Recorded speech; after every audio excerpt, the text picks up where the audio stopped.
Mic check 1 2 1 2. Mic check 1 2 1 2. If anyone in the chat can hear me, just push 1.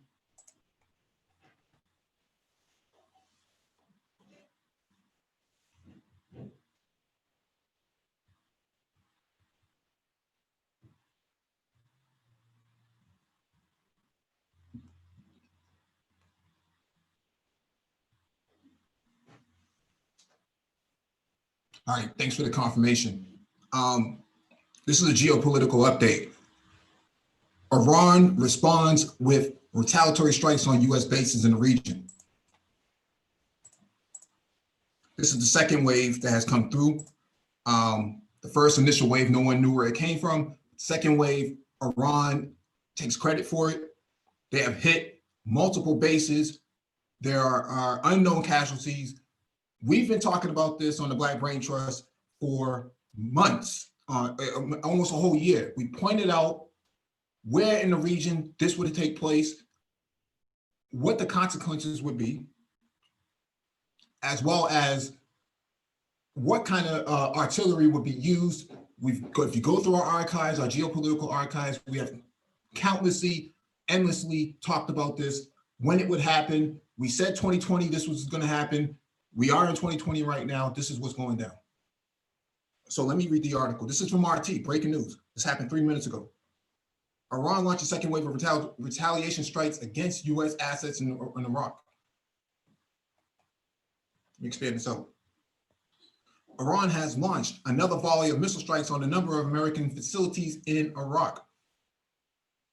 According to the semi-official Tasnim news agency, the new round of missiles follows the first by just over an hour, a few minutes ago. The second wave comes in.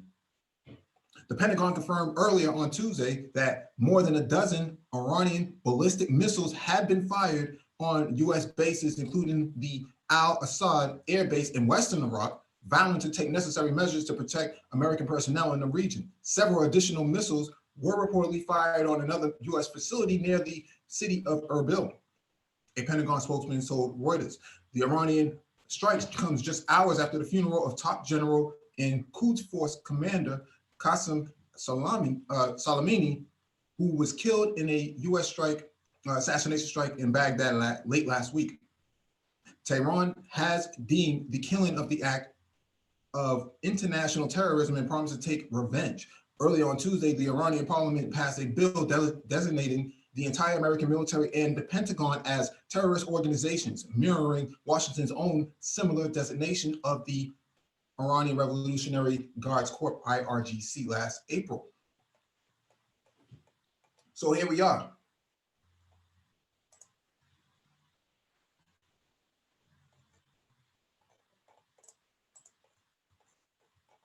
And here's the videos.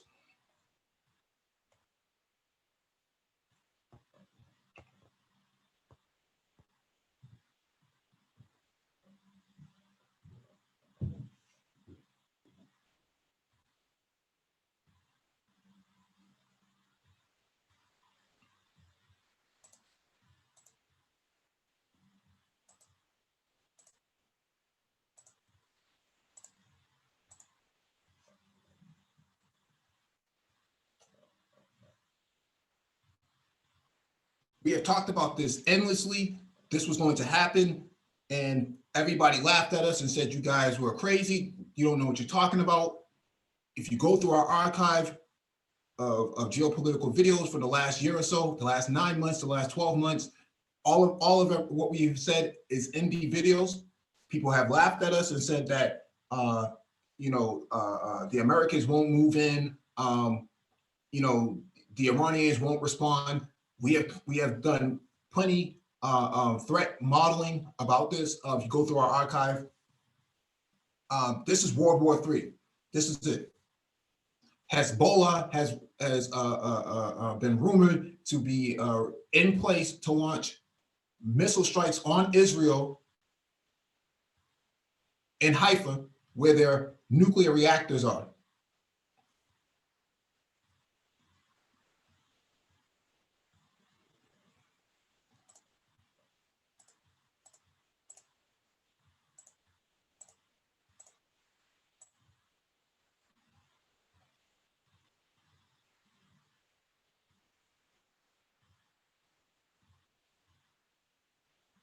Mark V was We good, talked man. about Bitcoin. Pay attention to Bitcoin. We talked about this last week. After this, hours after the assassination, expect Bitcoin to fluctuate upward. That there will be volatility in the currency. If you go check the currency now, you'll see that the volatility has taken place. $200 in 1 hour. Look at gas prices. We talked about gas prices going through the roof. Gas prices have gone up 85 cents in the last 24 hours or so. Go check the archive. We've talked about this. This is breaking news. So, what up, Mike?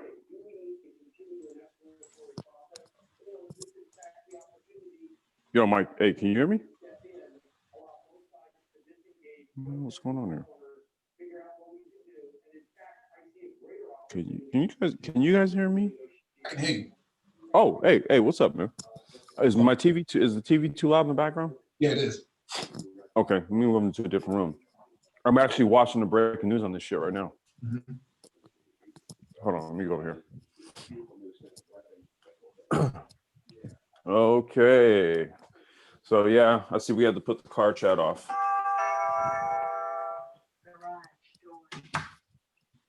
Yeah, you have to put the car chat off. No, this is I think this is actually we can always talk cars, right? Mm-hmm. This, however, comes on the heels of months and months and months of live streams. Mm-hmm. Covering all the geopolitical maneuverings, Mm-hmm.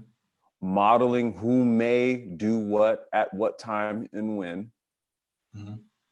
and who may respond, and what may transpire as a result of this. Mm-hmm. We're here, folks. Yeah. If anybody can find DE Raptor, BGS, Nagone 11, somebody get these guys on the horn. Find the Japanese ambassador. Somebody. We need some all hands on deck right now. I mean, you know what I mean. I remember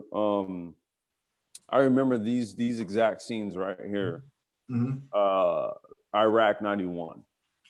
I was in like the 7th grade at the time, and man, I really didn't perceive it. I really couldn't really perceive it, man.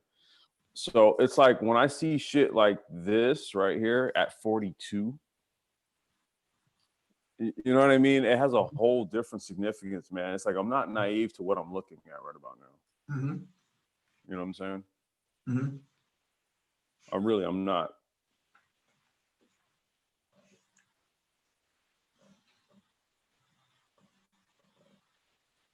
And this isn't a pat on our back moment or nothing like that. Don't get it twisted. Like we really do be trying to like put y'all up on game on like what the fuck is going on in the world and how shit's going down. What the future moves might just have to be. And this comes at a time when Putin just left Syria. Yeah. Well, you know what? I heard that there was actually there was an attempted hit on Al-Assad last month. That's just coming. That's coming out now. Yeah, well, he's had multiple attempts, but people can say what they want. You guys don't know what you're talking about. We have been calling this all year long. This is where it's going to take place. If there's going to be a fight, it's not going to be on Iranian soil. It's going to be somewhere else. We've called this. We also called the fucking Bitcoin breakout, homie. Mm-hmm. Go back to just a few days ago. There's literally a live stream entitled Bitcoin. What's that shit called? It's episode 414, maybe. It's like last Wednesday. Mm-hmm. Just go look at it and see. And then go look at it and then type in Bitcoin breakout and today's date in the Google in the YouTube search box and see what you get. Mm-hmm. I mean, like, it's not even a pat on the back type of thing, but like I had to text Mike earlier today, like, yo, man, look at this shit. Mm-hmm. Well, yeah, this is what's going on. People can say what they want. We call this.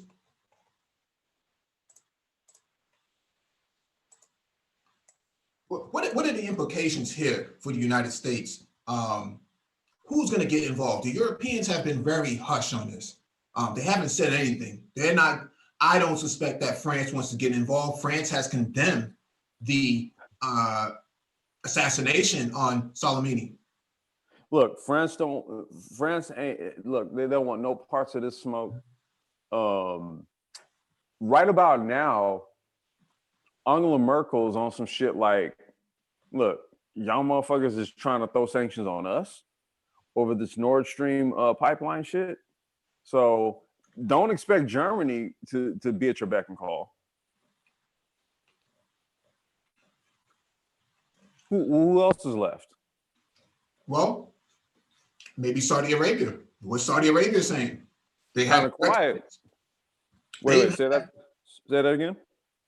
Saudi Arabia is looking at this and they're saying the Iranians had direct hits on U.S. military installations. Okay? Mm-hmm. If I'm Saudi Arabia and I'm fighting these guys in sandals and blazer jackets down in Yemen, and I can't beat those guys, I don't want no smoke with Iran. I don't want no smoke with the Iraqis. Got 100,000 PMU, popular mobilization units, sitting on your border, ready to come right in to Kuwait. Kuwait is saying, hey, we don't got anything to do with this. We don't want anything to do with this. Qatar is sitting there with a blockade on its side by the Saudi government. That's what Soleimani was in Iraq for, was to have negotiations and come up with a resolution on all of this.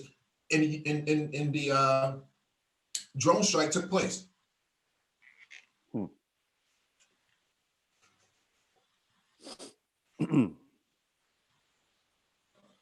Well. Mm-hmm. So, Go ahead.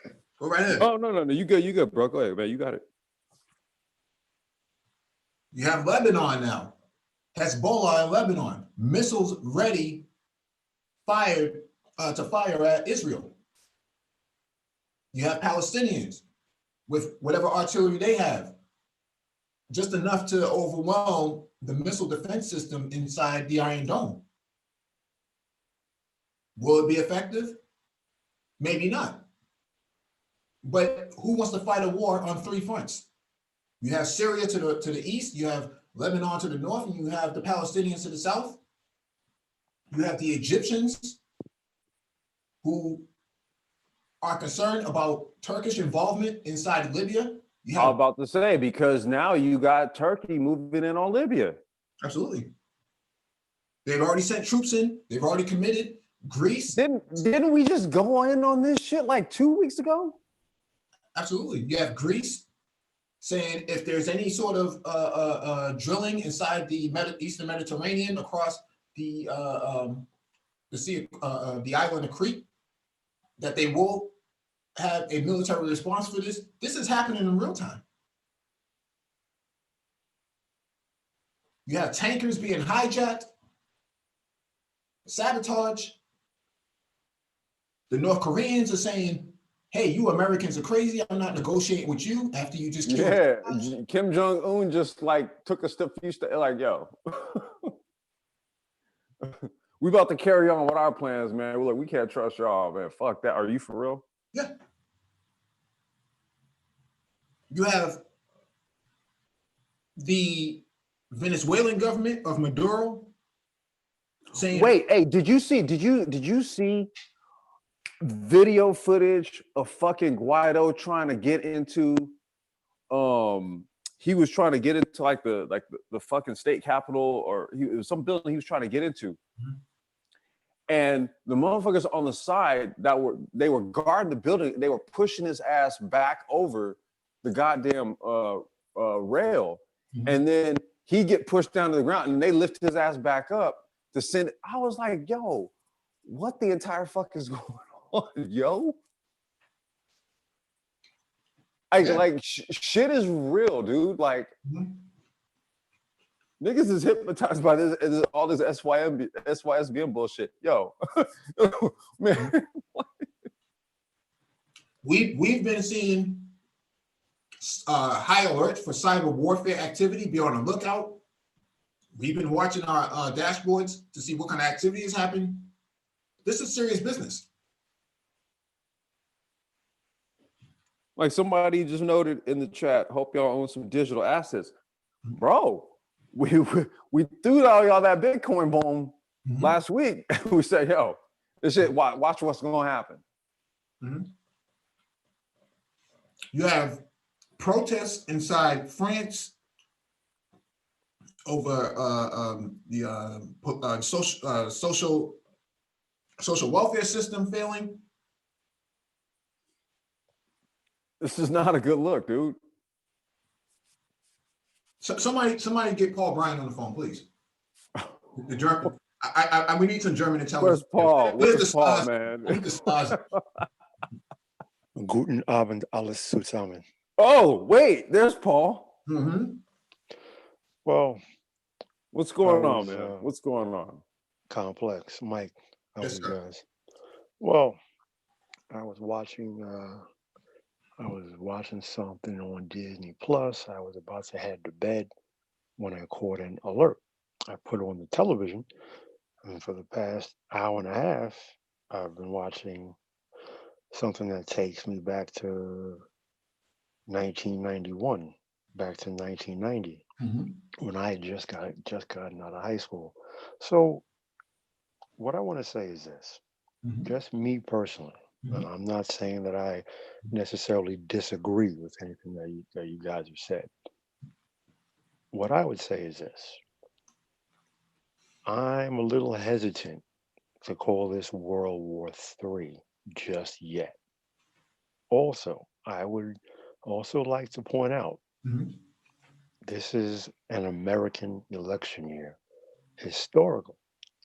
How many presidents have done this exact same thing during an election year if they're facing any kind of political scrutiny? I mean, I don't even want to list the number of presidents. So this is nothing that has not been seen before. With all of that said, as I've always said when in regards to the Iranian military, as you've heard me provide a bit of a different point of view on the Chinese military. Until I see it in full swing, I take a wait and see attitude. Now, with that said, apparently, from what's being reported on television in the German news media, two U.S. bases were hit with, or one base was hit with over a dozen missile strikes. The U.S. has not released any casualty reports. They've said that there were several Iraqi nationals have taken casualties. They've said nothing about U.S. servicemen casualties yet. So whatever the news is, the U.S. military is sitting quiet on it. Well, so clearly, I think Trump is supposed to do an address tonight. Right. So clearly, Iran has officially taken credit for it.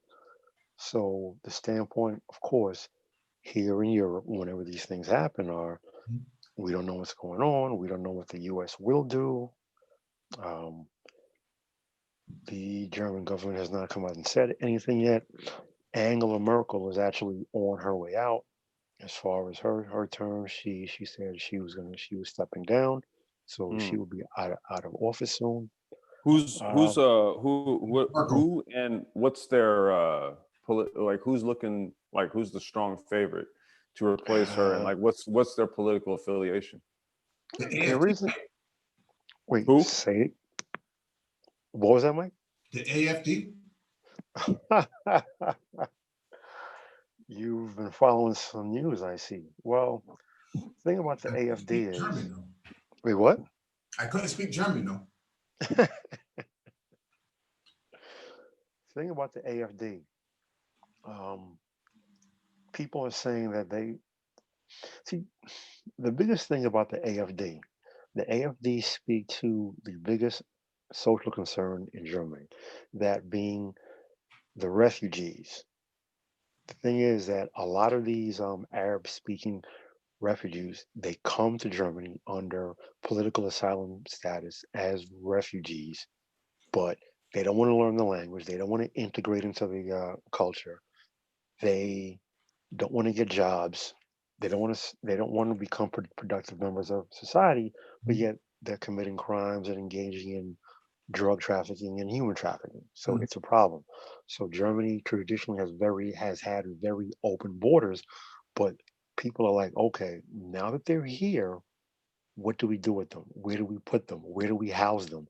How are they going to integrate into society? Which so far they don't want to do. So it's causing a lot of problems. So the AFD is speaking towards that, which has led some people to say that, whoa, they're sounding very reminiscent of a party from 1931, which we all know how that turned out. Then there is the Grüne, the Greens Party. So they call themselves the Greens, but they are a very fascistic, very somewhat skinhead-like party, ultra conservative, Mhm. very get the Arabs out of the country and get a certain other demographic out of the country who also engage in a lot of violence and law breaking and other things. So you ask who is the clear favorite? There is no actual clear favorite as far as which party will take control. It seems as if there's, most Western leaning nations are in this sort of flux, right, between like far right and far left. It seems like this is like a not so much not as much as a American phenomenon as it is a Western phenomenon. Mhm. Yeah, seems like in every Western leaning culture based country, there's like a far left and a far right component that's going on right now, right? That's kind of pulling at the strings. I mean, I've even heard it being the case in a lot of the smaller Eastern European countries, even.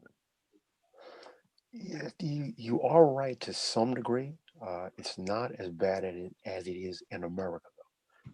The biggest problem is the the economic situation. So several of the nations, they're in, they're in a bad situation economically. Okay, Germany is currently the second most powerful economy on the planet. China may be larger, but in terms of actual economic power, it's America one, Germany two, China three. So also Germany is the economic power behind Europe. So the biggest thing in Germany, I it's not so much extreme left and extreme right. The big thing is people are asking what is going to be done with all of the Arab speaking refugees who don't want to contribute to the society. They're here, great, but now be a be a contributor to the society and be a part of the country and the culture that you've now come to. And clearly they don't want to do that. So, but with all of that said, I'm curious to see, and I don't mean to deflect what you asked me. Not at all. I'm curious to see what happens over the next 24 to 72 hours. That's what I'm kind of. That's what I'm kind of. Yeah. Hey, Mike, real quick. Is that one-on-one happening tonight? Yeah, I'm waiting for him. He'll be here about 10 Oh, o'clock. okay. Okay. Yeah. Hope he's listening in. Yeah. He Am works I, late, so he works late. Okay. am I Okay. missing something? No, you Stick have around. Stick yeah, around. you have some naysayers about some of the content that we put out there from a numbers perspective, and they don't agree with it. We'll allow them Yeah. to challenge that. But Pentagon says more than 24 missiles launched from Iran against two U.S. bases, vows necessary countermeasures. Have at it. Have at it. Hmm. Bro, as I always say, when it comes to the military, Mhm. if you're gonna strike, be prepared for a counterstrike. And when Mhm. the counterstrike comes, how do you respond? So the US made a strike, Iran made a counterstrike. So now They- how whoa, does whoa, the whoa, US whoa, whoa, respond? whoa. Wait. They made several strikes and Iran didn't respond. They Right. made I'm several. not No, so I'm just because you say that it's it's a back and forth, but it's not back and forth. It's actually U.S. have been striking them for quite some time. We know from some of the old articles that we have covered that there have been Iranian Quds forces, IRGC, inside Syria that have been hit by U.S. warplanes multiple times, including Russian military personnel have been hit on the ground. Um, so, you know, they've been very restrained in terms of their military response. They have not actually done anything. This has been a slow developing provocation, and it literally took. It was like, all right, you know what? Fuck it. We're gonna take a general out. In order to get the response that we've been wanting. yes, So yeah. exactly, which really is the point that I was really trying to make here, that anything that Iran does from this point going forward, including these strikes that happened a few hours ago, Mhm. the US started this. Mhm. At the end of the day, any person can spin it any way they want. The US started this. So Mhm. now Iran has retaliated. So now at this point, my eyes are, what does the US military do going forth? Mhm. Because now in my opinion, and based upon my study of military history, you are past the point of tit for tat Mhm. or measured response or response. At this point, again, in my opinion, you're either at the point of conducting sustained military operations or you try to spin it as let's talk. Mhm. They say Iraqis may have been killed. We don't know what the exact number is as of yet. Exactly. I'm pretty sure those those bases had some kind of aerial defense systems in place, whether it was just Stinger missiles or something else to that effect. Um, Man, that red revenge flag has already been raised. mhm. Bro, You if know, you're telling me US bases were attacked, Iraqi nationals are dead, I find it I find it very hard to believe that there are not US casualties as well. not gonna. You already know they're not gonna. That's I find that that's just very hard to that's believe. just not going to be information that's not going to be released. Exactly. Um, and I can see for a number of reasons why. Mhm. Right? You're just going to say Iraqi casualties, and what in the minds of Americans, what that does is that it it tells them that there's no Americans involved, right? Even though we're sitting here discussing this right now, kind of listening to the dubious nature of all of this, right? Like, Mhm. oh, so you mean to tell me there was just simply so the missiles hit and the only people that died were Iraqis. That's what I'm supposed to believe. Mhm. That makes zero sense, bro. Absolutely zero sense. You would a U.S. military base, but the only casualties are I mean, Iraqi nationals. I mean, I come on. really need you guys to like just let that one marinate. Exactly. Exactly. Listen, I cannot debate with any person who's going to tell me that it's possible that no U.S. servicemen got Mhm. injured or died. Only Iraqi nationals. Any person who debates that or has that mindset, you're an absolute fool You are an absolute fool. And I'll tell you this. This brings me back. To Beirut, 1983, Okay. when the U.S. base was attacked and however many U.S. Marines died. Mm-hmm. Mm-hmm.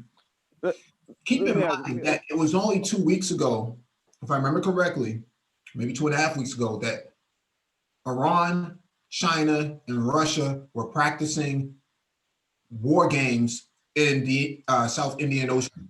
Mm-hmm. In yeah, case of, and I want to say we covered it too.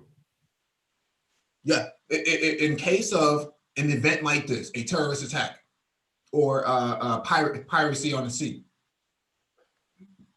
But the U.S. has still spent now just under $14 billion on their newest aircraft carrier, which still doesn't work. All of the aircraft carriers are in port now.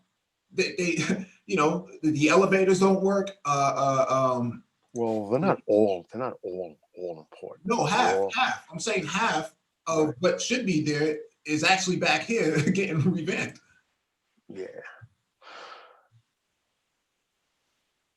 From what I understand, and anyone who's current military can correct me if I'm wrong, from what I understand, at least one carrier group is always either on station or close to the Gulf at all times, or at least close enough to where they can respond immediately at all times. Mm-hmm. Again, someone can correct me if I'm wrong. I'm not military, but unless I'm mistaken on that, and There's always the fifth fleet is there. The thing is, okay, so what do they do? I mean, they have satellite capabilities of tracking all this stuff. They had to know that those vehicles were going to move into place. They had to be watching this. Number two, where is the aerial defense from the destroyers in the Persian Gulf? They could have shot those things down.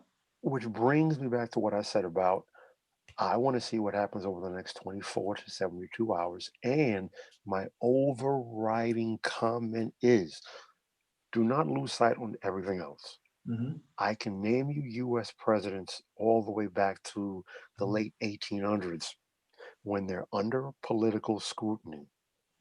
They do something like this. Nothing distracts the population like a good old fashioned military conflict. Mm-hmm. And I can actually go all the way back. There is historical precedent off the top of my head back to the 1600s, okay, of heads of state doing this, creating military conflict just to deflect attention. And There's people forget also, everything. but Paul, there's also precedent of presidents doing this shit on the precipice of impeachment. Bill Clinton did it, if you guys recall. Yeah, but you know what? Listen, I just want to say this. If any person of if any person, if you honestly thought for 1 second Donald Trump was getting impeached, you're fooling yourself. No. What I'm saying is that all of these things are true. Mhm. Right? Yeah. All of these things are true. Clinton did it largely to kind of, because look, there wasn't all these other ancillary things that were taking place during Clinton's presidential campaign. Right. So that wasn't anything where you were embroiled in a trade war and all this other shit. You didn't have all that going on. You literally just had the whole dick sucking incident. That's And pretty much what it was. Exactly. And what was the driving force behind Bill Clinton's impeachment? Because supposedly he lied under oath about whether he got a BJ from Monica Lewinsky. So Yeah. you impeached an American president because he got a BJ and I don't out of believe office. Amazing. Yeah, and the thing is, this is just my opinion. Mhm. I don't think Trump ordered this. From what I've read earlier this morning, was that Putin was trying to call him, that the Kremlin was trying to call, and that they kept Trump away from the phone. That they were filibustering him in another room. He was not able to answer the phone. You I don't bet think you that Mike Pompeo. Yeah, I bet you Mike Pompeo was calling the Iranians and the Iraqis, just threatening them. well, they don't have a back channel to the Iranians. Supposedly, they use Switzerland for that, the Swiss for that. But wait, time out, Mike. When you say you don't think Trump ordered what, the attack on Soleimani? Yeah, on Yeah. Soleimani. On Soleimani. Yeah, I don't think he did that. I don't think he had anything to do with that. I think that's way beyond his knowledge base. Okay. Because from what they're saying is that he did not even agree with this.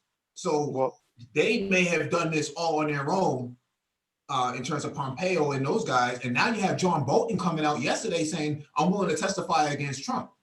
well, look, listen, I don't have an issue with what you just said because, as far as I know, the U.S. military always has standing orders if if if a high enough valued target is presented, they don't need orders from the president to strike unless Hey, it's Mike. at a state or something. Hey, Mike. Yes, sir. Yes, sir. Do you think the impeachment is being used as a tool to drive a wedge between Trump and the neocons to get him to start this war? Yeah. Yeah, I think so. Huh? Because Pelosi has the articles of impeachment, right? Yeah, but she's But holding at the them. she's holding them, but She's holding them. she's holding them. So in a Senate, they only need 17 Republicans to flip to get their votes. They won't do it. They already Mitt Romney. You have at least 4 or 5 senators that are willing to turn on Trump. Trump will not be impeached. Yeah, Trump will not be impeached. No. Do you not understand that? No president is getting impeached. Impeachment has to come. Both sides of the House, both sides of Congress have to agree. Whichever president is sitting, the opposite side that is under. So if it's a Republican president, impeachment will pass in the Democratic side, it will fail in the Republican side, as it did under Clinton. So the Republican side passed it, the Democratic side did not even vote on it. No impeachment. No U.S. president is getting impeached. All right. This goes to a much deeper understanding that you have to understand. There is no difference between Republican or Democrat, left wing or right wing. It's all the same bird. This is public theater. Understand that. This is so people can talk about it. Exactly. You got to take it a little bit deeper in that. You're right. These guys, they're basically on the same team. So you have the neoliberals and the neoconservatives who basically have a similar ideology of American exceptionalism and expansionism.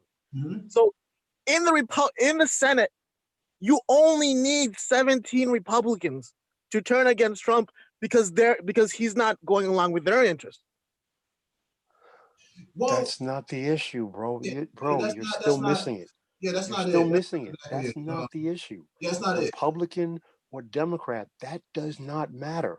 Those differences are so the public thinks that there is a difference. See, there's a puppets controlled by the wealthy elite who control everything. There's a global hegemony based policy, right? See, so it kind of doesn't matter who the president is or what have you, right? Like there's a military dictate that's pretty much going to play out for the most part. Now, here's the thing, right? Now, it's either going to happen one of a few ways. You know, on the more peaceful side, we can try to be very diplomatic. That was something that Obama was good at. On the not so peaceful side, it kind of works like how it's working with Trump right now, right? So now we've got to actually use force. But see, the thing about it is this: either way you're looking at it, see, you're still moving to a certain point. It's just the route that you're going to take. And right about now, under this regime, we don't have someone who has the statescraftsmanship to try to go about negotiating and doing things in such a way where you don't necessarily have to rely on hostilities, right? Well, you know, we didn't feel as though that progress was happening fast enough under that type of approach. You see, so this is what you get when you go the more hostile route, right? You could jazz it up and you can get more shit cracking, right? You might be able to acquire things a little bit quicker if things fall in your favor. However, the stakes are higher because see, now you're talking about taking out members of parliament. of sovereign nations with no sort of war decree, no any kind of consignment on this whole act by Congress or nothing. Now, I'm hoping that Paul Bryant is in a bunker inside Stuttgart somewhere. Not in Stuttgart. So, I mean, I don't know how far down below he can go. Oh, I'm good. Don't worry about it. Yeah, the ring has been closed officially until further notice. There are gonna be so many refugees coming to Europe if this happens. No, well, they're gonna close their borders, man. You know, Hungary and the rest of those countries are gonna close their fucking You borders. can only close them to such an efficiency standpoint. Okay. Not true. Huh? True. But he's in Europe. He's in Europe. Keep that in mind. That is not true. It is very easy to say you cannot come in. I understand what you're saying, but you have to understand something. Specifically where I am, Germany does not have the US-Mexico border. If they say you're not coming in, you're not coming in. How are you going to get here? Well, Erdogan will just let that corridor just open because Turkey is the main one that's keeping all those Syrian migrants. They have like almost 2 million. They have to pass through Greece and Italy and those places. They're not gonna, they're not gonna allow Right, yeah. Like you got to look at like the greater scope of things right about now, man. Everybody's sort of reorienting themselves. It's not just this, oh, we're just this great European man. Look, that shit flew out the window when Greece got hit with austerity and the UK decided to walk and Portugal got no help. Man, that like all that unified Europe shit is out the window at this point, bro. Like everybody's gonna protect their goddamn borders, man. Like that's for political sake. Yeah, that's what's cracking right about now. See, here's the thing. If Germany says you cannot come here anymore, then they're gonna have to go to every other nation. That's going to be a problem because at the end of the day, they have to get on airplanes and fly there. Because if you think that they're just going to drive to wherever they want to go, depending upon the country, that's not going down. All right, we're not talking. You have to remove the concept from your head of the U.S.-Mexico border. That's U.S. unless you're gonna try to attempt some sort of slow migration process where you somehow finagle your way into one country and you scrape pennies for about a year or two, and then the next thing you know, you gallivant off into the next country, and then you do the same. I mean, are we trying to paint that kind of picture? Maybe then, yeah, possibly. But if we're talking about mass migration where there's just fucking plane loads, man, hell no, that shit ain't happening. Doesn't work that way, bro. It literally does not work that way. And just for the record, I've seen that when I was in college. As a part-time job, I worked at the airport, and I remember I was at the airport in January 1992 after the fall of the Soviet Union, and for 5 weeks straight, twice a week, 2 planes would come in, 747-800s full of Russian refugees, and everybody had money. They bought their way in. That's all I have to say. That's how that works. Yeah, Mega Montana is saying that Hungary has the whole entire system in place to keep refugees out. I mean, It's not hungry like a TV dinner or something. I read it. I transliterally read it, and he put hungry. Yeah, I thought he was saying he's starving like Marvin or something like that. Right. Hungary. Hungary. Hungary. Which just so happens to be the home country of one of my favorite touring car drivers, Norbert Mikulis. He's Hungarian. But yeah, I mean, even the smaller Eastern European countries, I mean, you don't really hear too much about immigration in countries like Hungary, for example, or like Slovakia or some shit like that. There's nobody wants to go there. There's nothing there. Okay, well, there's that part, but that's where you retire, I guess. No, I wouldn't retire in Hungary. Brazil, though. Who's that talking? Just me, Wesley. Oh, what's going on, Wesley? Not much. All right. I see Josh is with us as well. What up, Josh? Former U.S. military as well. So What What's going up? on, guys? How y'all doing? what it do? What it do? Oh, You're a man, reservist, so get your backpack ready, man. Nah, I'm out. I'm 100% Oh, out. no, you're now. never out. Never out. He's like, man, what you talking about, bro? You're never really out, bro. Oh yeah, I know. Oh, I My- already know. My brother was in Marine Force Recon. He was a Mhm. scout sniper. When 9/11 hit, dude, he got a call before the sun went down. Even though he was out, they said, "Listen, you have a certain set of skills. You were a scout sniper. Report to the closest Marine base for further orders." Oh So yeah, you're I never know. really out. Oh, I know. And I'm like, I got out as an E6, and they hurting for NCOs right now in the Army. I know for sure. So Mm. they need people to lead. So I know my name would probably be on that list if it came down to it. But one thing I was gonna say, I know this for a fact, and this dealing with what y'all was talking about earlier. The Army, I know for sure, has 4 hours, I believe, to notify the family. So and then it's like 24 hours before they actually can release the name. But it's 4 hours to notify the family. So if any US military personnel got killed, it would probably be coming out pretty soon if that happened. And that's all I wanted to do was throw that out there. And it was something else I was gonna say. Never mind, don't worry about it. It'll come up. No, that's good information. That's good information. Good. I didn't know that initially. So Yeah, thank you. this is- go ahead, Paul Bryant. No, I was just saying the same. Thank you. I had no idea about that. Yeah. So this is from Al Jazeera 7 minutes ago. So it says Fatah 313 missiles. We covered this last summer.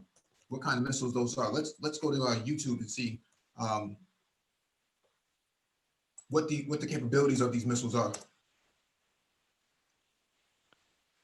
And I must say, folks, you know, there's a treasure trove of information and discussions, man, that we've had. I would highly suggest that you dig through that stuff. Yeah. I know these missiles have been modified greatly since the 80s and 90s when Iran acquired them. However, it does say that 500 to 1,000 kilometers, that seems well within the range between the borders of Iran and Iraq, where it was that it hit. And this air base, Assad, is in the western side of Iraq. So, well, I should say the western side of Iran. Let me just go over this video real quick. So these are pickup truck base. Well, I shouldn't say pickup truck base, but they're actually they're not inside of a canister for that matter.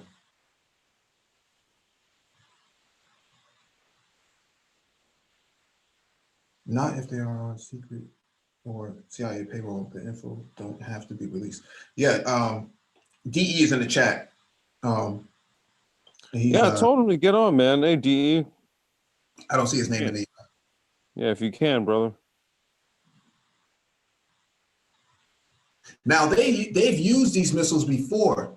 I think in northern Syria from Iran, which shows the great distance that it can travel all the way over Iraq into northern Syria and or eastern part of Syria. That's a pretty great distance. This was probably back in 2018 they used those. So let me actually look this up.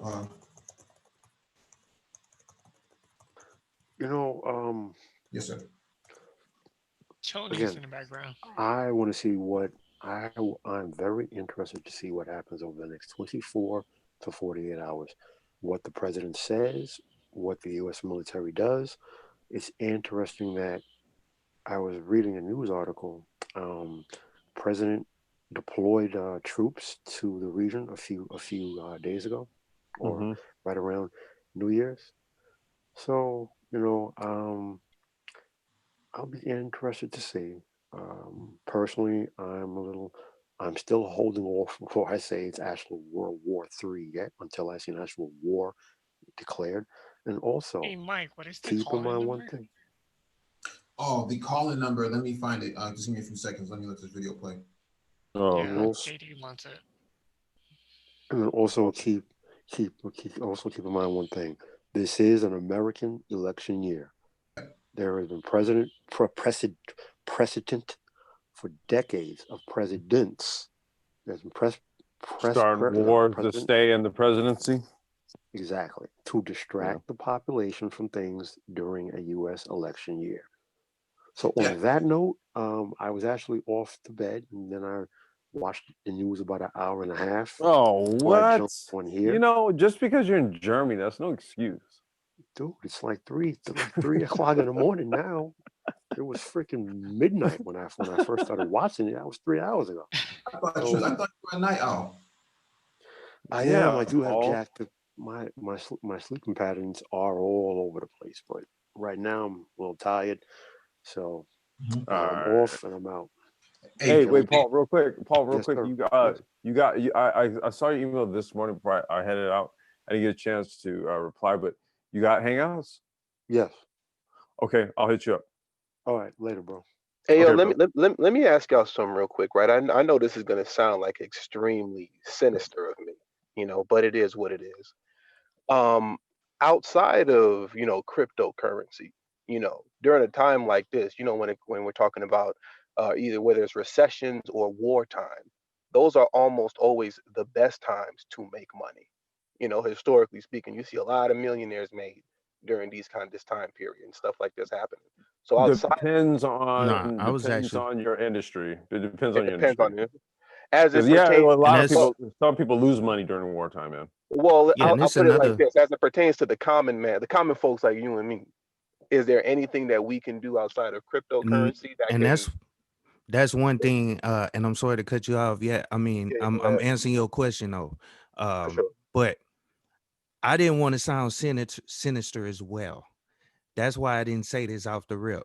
But you can, as Black people, we have an advantage when it comes to government contracts. You can create your own company and bid on government contracts. You can put somebody in as the owner, as a veteran. Find somebody as a veteran. Y'all partner together, so you have that veteran label on the business, and then you'll also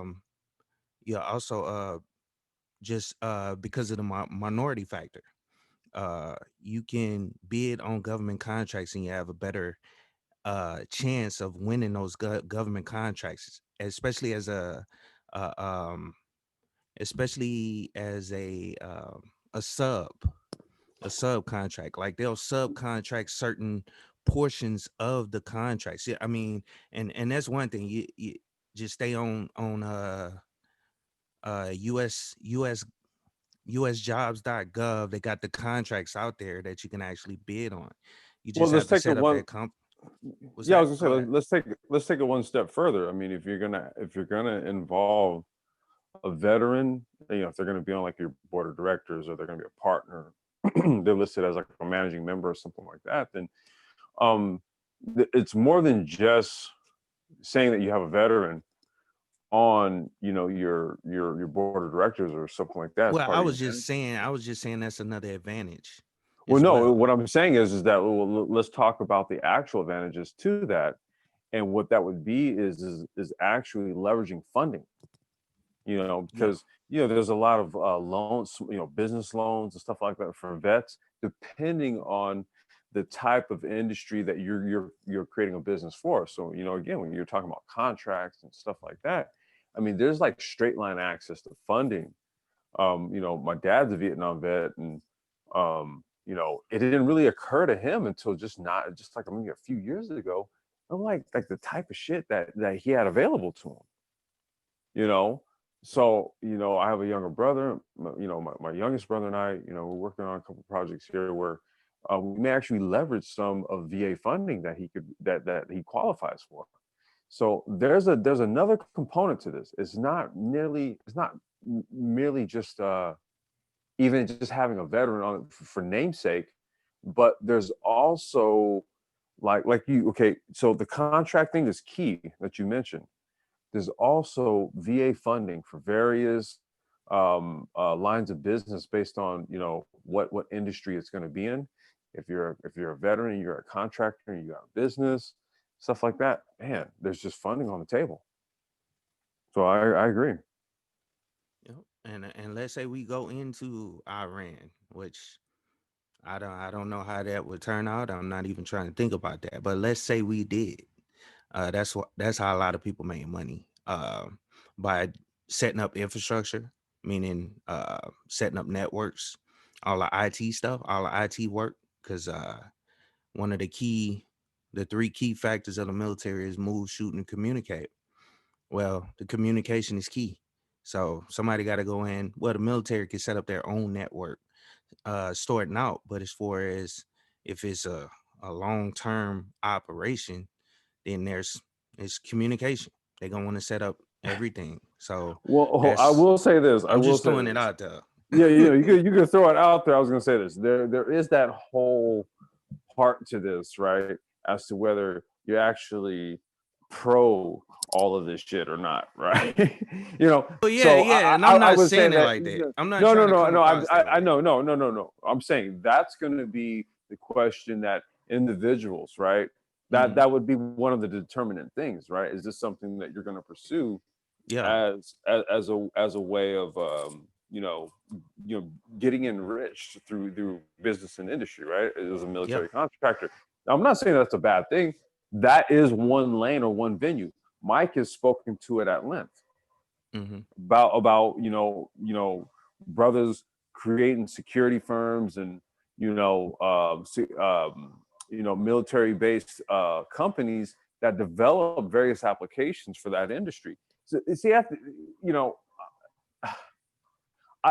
don't know if we want to really delve too far into this venue, because really what we're trying to do is talk about the events that are taking place and what we may need to look for. This is very much applicable because this is very much a part of the wider scope of what's taking place right now, right?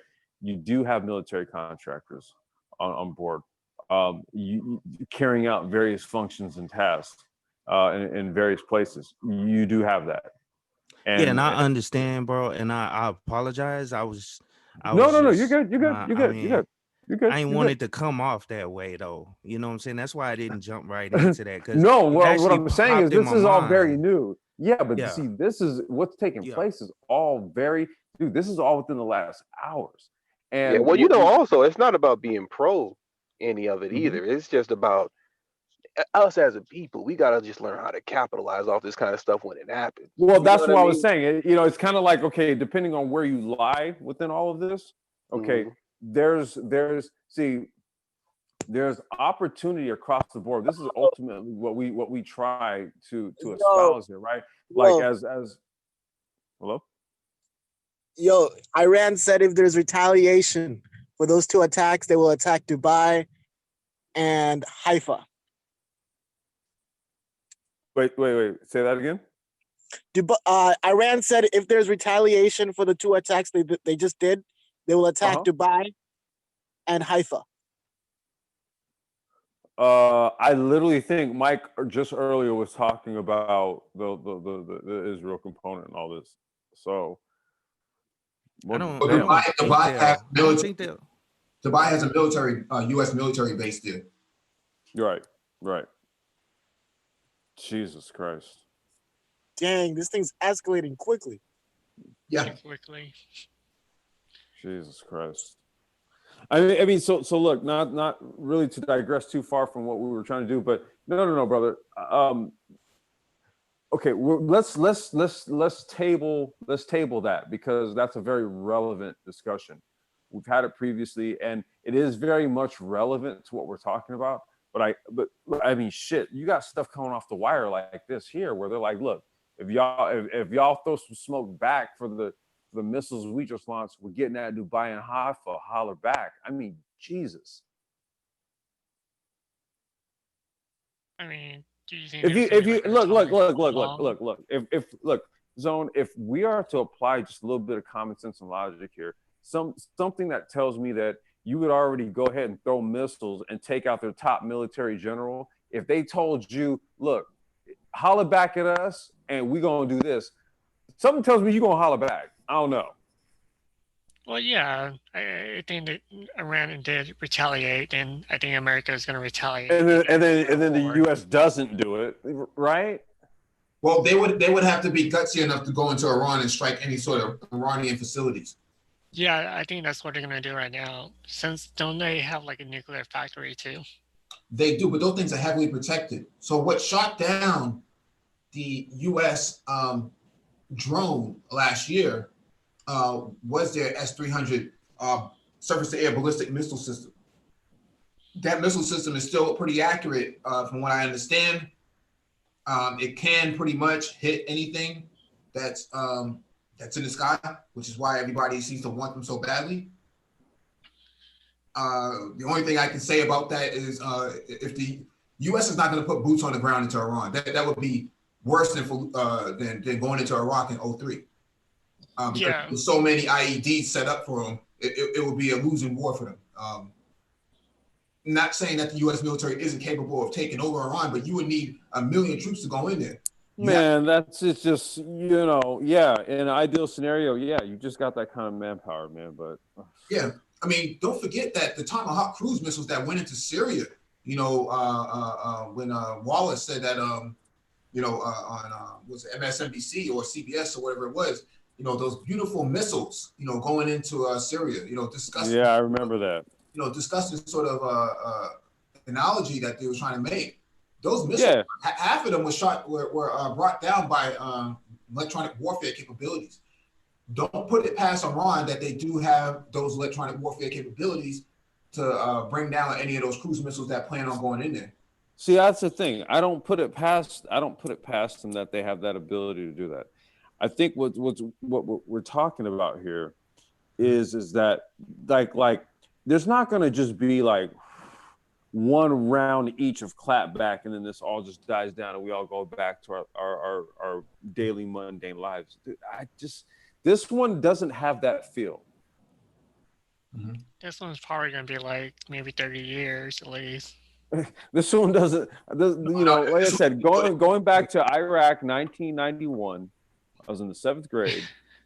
If I go back to that and I look at every major conflict that the United States has been involved in, right? This has the markings of it. There's been little shit that's happened intermittently, right? And then nothing came about it. But when it's kind of like this, man, I don't know. I get like that real funny feeling, man. Yeah. But just say this right fast. I mean, the U.S. is strategically placed right now on the ground to go into Iran. That's why on the east, it's which one is on the east? It's Iraq on the east. No, on the west. Iraq is in the west. In the west, and then I'm sorry. Go ahead. And Afghanistan on to the east. Yeah. So I mean, I don't know. Yeah. Well, you may have obviously ground forces strategically placed, but like somebody else said in the chat, the terrain doesn't allow for tanks to just bust right through. It doesn't, man. Iran like that. It's not the same as Iraq.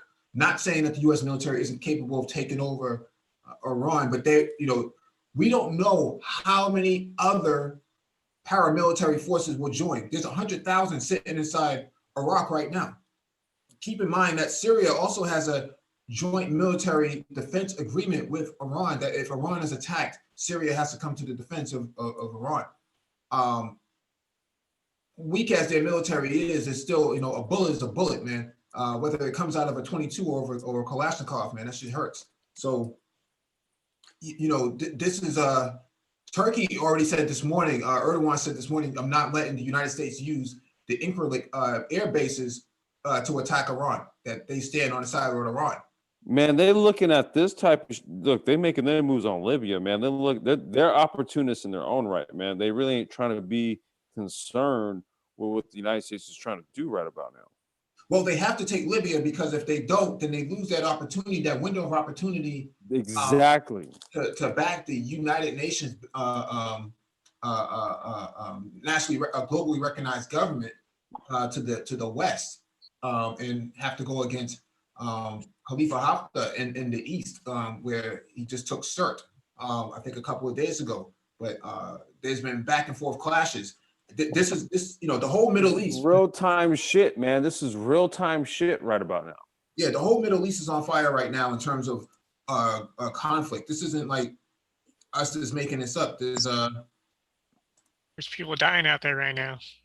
A lot more than people dying. There's gonna be a lot Man, of people fucking it's missiles, dude. Ballistic missiles getting fired, bro. It's not cool, man. Lady Plants in the chat said that Bitcoin has gone up already. Well, Mike, that was just going to be a talking point, when I hit you earlier. By the way, you're supposed to be doing a one-on-one, right? Yeah, but that won't be till about 10:30 until this person shows up. So wait, that's like what, another hour? Yeah. Is that going to be about this right here? No, this is something different. This is about economics. Okay, all right, got you. Gabe A in the chat says, I wanted to mention that. Yeah, I see that right there about cyber warfare. No, Nuclear Factory, from what I remember, they haven't been able to enrich to the point of being able to produce weapons. They have actually ramped up their production rates, Gabe, in the last 72 hours. Nicole's in the background. Okay.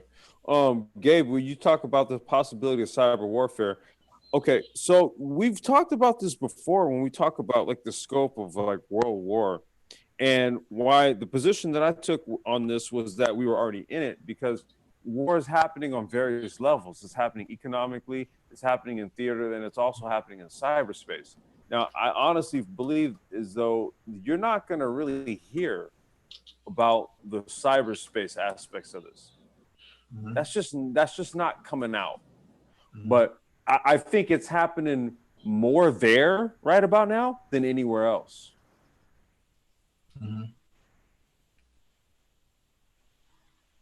Yeah, I just think that from a cyber warfare perspective, we've already been in the cyber war for probably the last 10 years with Iran. Yeah, that's what I mean. I think it's what starting with the Stuxnet attack. Well, it probably goes a little bit further back than that, but taking websites offline, hitting banks and stuff like that, that's been very commonplace. Right. Yeah, I agree. They not going, and you're not gonna hear about that at all. You know how long it took for the Stuxnet? It only came out because it hit the wall, meaning it was hitting other people's computer, like regular people's computers. Yeah, because it was Windows based. Yeah, this one is from yournetnews.com. This was back in 2011, I believe. This is back in 2011 report. Okay. Iran blinded CIA spy satellite. That shows you this was almost 10 years ago. Iran has the capabilities to actually jam up communication for the Central Intelligence Agency. I mean, this was 10 years ago that they're doing this. I would imagine now that their cyber warfare, electronic warfare capabilities have stepped up immensely. The Iranians are not, a low literacy or illiterate nation. They are highly literate. In fact, they have the largest rate of literacy in the Middle East. Well, when we talk about asymmetrical warfare,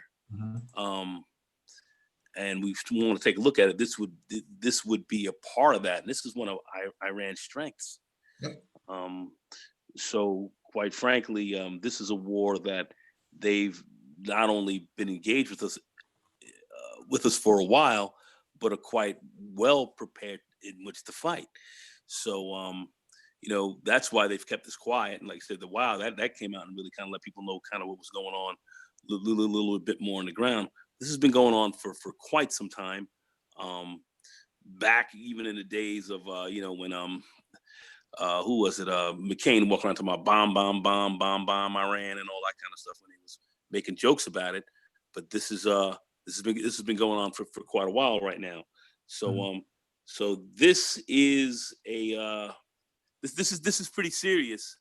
This is just one phase of the war. I don't know where we're going to go. Are we going to pull out of Iraq at this stage right now and kind of settle some things down, or how much further we're going to go? But as far as the cyber attacks and the cyber warfare that we've been engaged in, I do not see this thing letting up for quite some time. I don't know how you guys see it, but this has been going on a long time, and it has not stopped. It has not abated. In fact, I think we're going to ratchet it up a bit more.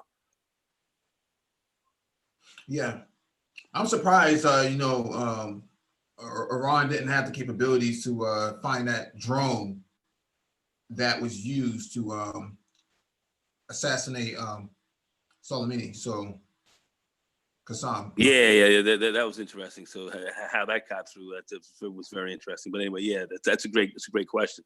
And I think there have been those who have questioned that as well. But anyway, go ahead, Mike. No, I mean, we've been covering this for quite some time. We told people at the beginning of the live stream to go check the archives. We've talked about worst case scenarios, best case scenarios, most commonplace scenarios in terms of warfare between these two. Why Syria was so important to take down. They had to take Syria down first in order to get to Iran. They could not strike Iran first without with Syria actively ready to respond, because there's a military to military defense agreement between Iran and Syria that if one is attacked, they must come to each other's defenses.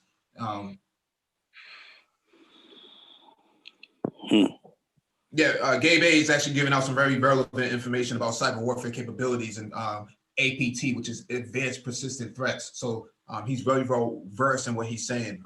I follow the same thing because I work in the same line of business.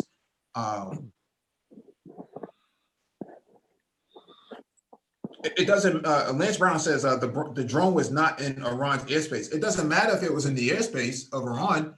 They have radar capabilities to see all the way through Iraq. So they had to know that there was a drone above the coordinates of their Qassam Soleimani. They had to have known that. Now, maybe they thought it was just monitoring it. Either way, I would have shot it down. That's just me, though. Well, Mike, I think that's sort of like the provocation angle that we may have been angling on here, right? Mm-hmm. Because you're going to get the same result.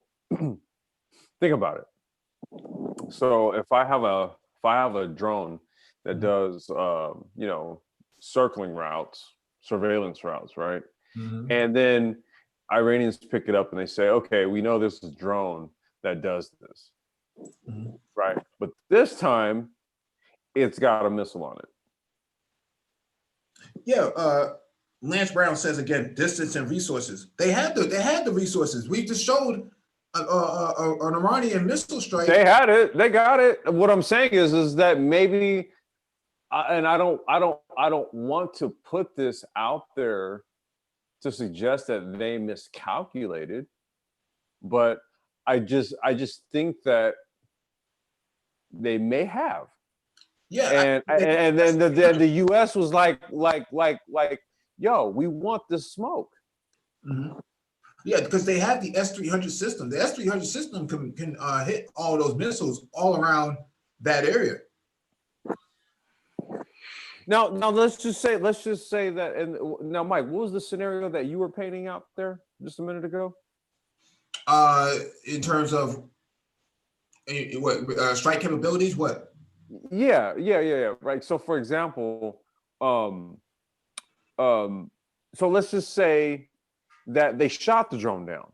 Remember, you were like, because like if it was up there, I'd have shot it down. Okay, well then, do you know what happens then? You just gave carte blanche for a response, right? Which is what we wanted all along. Yeah, but they shot down the other drone before, and that was but what I'm saying is, in this scenario, I think this scenario right here, based on how it went down, we were destined for this outcome no matter what. If you shot the shit down, the United States, based on its intent, would have said, we've got the provocation, we've got the justification for it. If not, then they would have done what they did. Fire a fucking missile and just be like, well, he's killed a bunch of our people, so. I honestly think that whichever way we would have went with this, we would have reached this outcome. Yeah, shalom, DE. Hey, yo, DE. Peace, brother. Hey, sorry, guys. I can't figure out this thing. I think I just got it correct now. We have DE after calling from a secret location. DE equals MC squared. What's up, baby? Okay, how you doing, Mr. D? How you doing, Mr. Nagone? Man, how you doing, man? Happy New Year. Hey. Happy New Year to everyone. Hope you guys had a nice holiday. What's up, DE, man? Hey. Happy New Year. Hey, from what I'm hearing on the news, that this guy was there to meet with the Iranian Prime Minister over a message that was sent from Saudi Arabia. Yes, sir. And if that's the case, then the U.S. used that. I don't know. I am thinking that Putin is the one who set up the meeting. Yes. Or who was trying to negotiate this system where Iran and Saudi Arabia would be talking. And somebody in the U.S. didn't really like what was going on, so they set up this situation. So you guys are talking about how Iran has the capability of shooting down the drone. They do, but they didn't expect this to happen, so they weren't prepared to go into combat. If they had think, well, you know what, America is going to do this, then they would have prepared. They would have given him the best protection, because throughout the war in Syria, they've been trying to look for him, and even the Israelis didn't get it. Yeah. So, you know what I'm saying? So he has the security capability, but this time he didn't use it. And this is the time that they actually, I'm thinking that there's somebody in the in Iraq, and you got to follow the money to see who got paid off, that they were actually painting a picture of him for the U.S. drone. Yeah. And people in the military would know what I'm saying when I say painting a picture. They would have to paint him on the ground in that location. Absolutely. Otherwise, he couldn't get hit. More than likely, they intercepted all forms of communication on the ground. They were listening for quite some time to know exact location. That drone stays up there for 24 hours. You know this, and they had just been waiting. So it was loitering. He was coming in. Yeah, right. They knew he was coming in. It was just a matter of when he touched down. Because even if he's in an armored vehicle, that Hellfire missile is pretty strong to knock all those things out. So, but I'm of the mindset he may have been painted as well. Somebody was there, but somebody was like, "All right, this is exactly where he is." Just like Musa al-Zarqawi. They wouldn't just. They had to have somebody there painting him. Yeah. They would just hit. Even though the Hellfire missile is a great missile, it can still miss. You understand? And unless you hit that vehicle directly, if you hit the 10 feet, there's a possibility that he can survive. If you hit 10 feet to the right, left, there's a possibility that he can survive. Okay. I mean, he wouldn't be. Somebody had to be right. Somebody had to be painting that vehicle I mean, totally, when I say fainting, with a radar gun on the vehicle. totally, yeah, and had him hot. He was hot when he was Yes, right, It was like a flame rolling through there. They knew exactly what they were getting ready to hit. He was hot. The target right, was hot. right. Absolutely, absolutely. I believe that myself. No one has really confirmed that, but it just reminds me a lot of the Zarqawi hit back in 2006 when they got his ass, and he was given up on it by the inside as well, and that's the whole Anwar uprising, all that came down, and they started settling things out because they had to get him out of there. So somebody from the inside of Al Qaeda gave him up. So I think it's the same here, same deal here. I believe it. I believe that. Yeah. Yeah, I'm surprised he didn't fly to his location in helicopter to helicopter, to keep them from, knowing where he is, in terms of which vehicle he's going to be in and whatnot, Well, But if somebody, say the meeting was set up, suppose the meeting was set up by Putin, as I'm thinking. Everybody knows about it. The Saudis know about it. The Israelis know about it. The Iraqis know about it. The Iranians know about it. The Turks know about it. So everybody's expecting this guy to be safe. Yep. So you understand? So, he's just going about it as though everybody knows what's going on. Mm-hmm. So I can go about this without, there's some certainty that it's going to go off. DE, would you call this shock and awe 2.0? No, I wouldn't say that. Not really. It's Well, just no, that the only reason somebody- why is because of the absurdity level, like you just mentioned. Okay, everybody knows. It's so blatant. Yeah. Yeah, I mean, there's a member of the Black Brain Trust, a subscriber named Soul Shader, who wants to go into the military. He's itching to get in with his artwork. We'll see how he feels tonight. Oh goddamn! He's gonna cry in boot camp. Oh, yeah, he might want to. They're pulling people from everywhere now to send them as close as possible. But in my opinion, if it gets really hot, the U.S. really should pull out from everywhere in the Middle East. I'm serious. You say pull out? You saying pull out of the Middle Yes. East? Pull back. Pull back. Yep. I heard some guys on the Guardian actually saying that. That's a move. They should pull back. If they're going to start from the time the U.S. missile hit Iran, anywhere in Iran, they should start pulling back, because now all those Iranian troops in Syria going to be looking for U.S. targets. Yeah. Everywhere.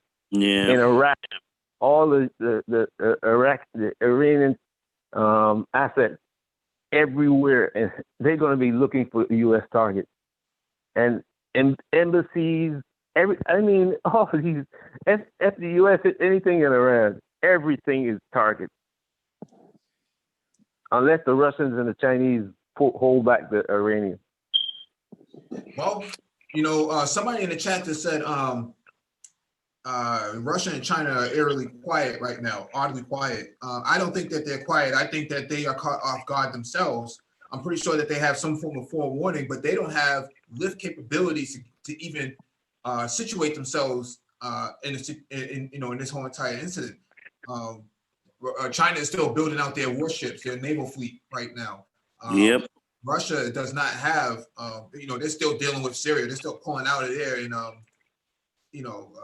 they have to deal with the Black Sea right now. They also have the Caspian Sea, or the Caspian Lake, which is what it should be called. They do have corvettes in there with probably about 100 surface-to-air missiles ready to go in case anything flies in the wrong direction. So you're saying so basically what we're looking at is they themselves got caught a little flat-footed on this. Yeah. I don't think anybody was ready for this.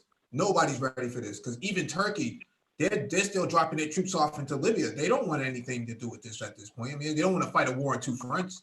They don't want to fight the Kurds and go into Libya. I want to say something that probably shouldn't say, but this is going to cause a big divide in the U.S. This might be, I don't know if some of you guys remember the Vietnam War and the way the country was divided then, but it might even divide the military. Well, it all depends on how many troops that we're going to be looking to actually deploy back in Iraq. How many troops are we really looking to deploy here? And I wouldn't put anybody back in Iraq. Everybody who goes to Iraq is a potential target. It's going to be like, they put somebody in Iraq, it would probably turn into something like Vietnam instead of what it was in Iraq. Iraq wasn't bad. If you compare that to Vietnam, I mean, the Viet Cong was just massacring U.S. troops. Nah, bro. I wouldn't necessarily agree with that. And the only reason I wouldn't agree with that because I've seen on ground action from the U.S. military. And if they going in just into Iraq, nah, I wouldn't. I would beg to differ. I wouldn't think they would get shredded like that. Not at all. The Iraqis didn't have the capability of dropping a missile into Bagram Air Base. Do you think the Iranians do? If they drop two, how many people do you think will have died?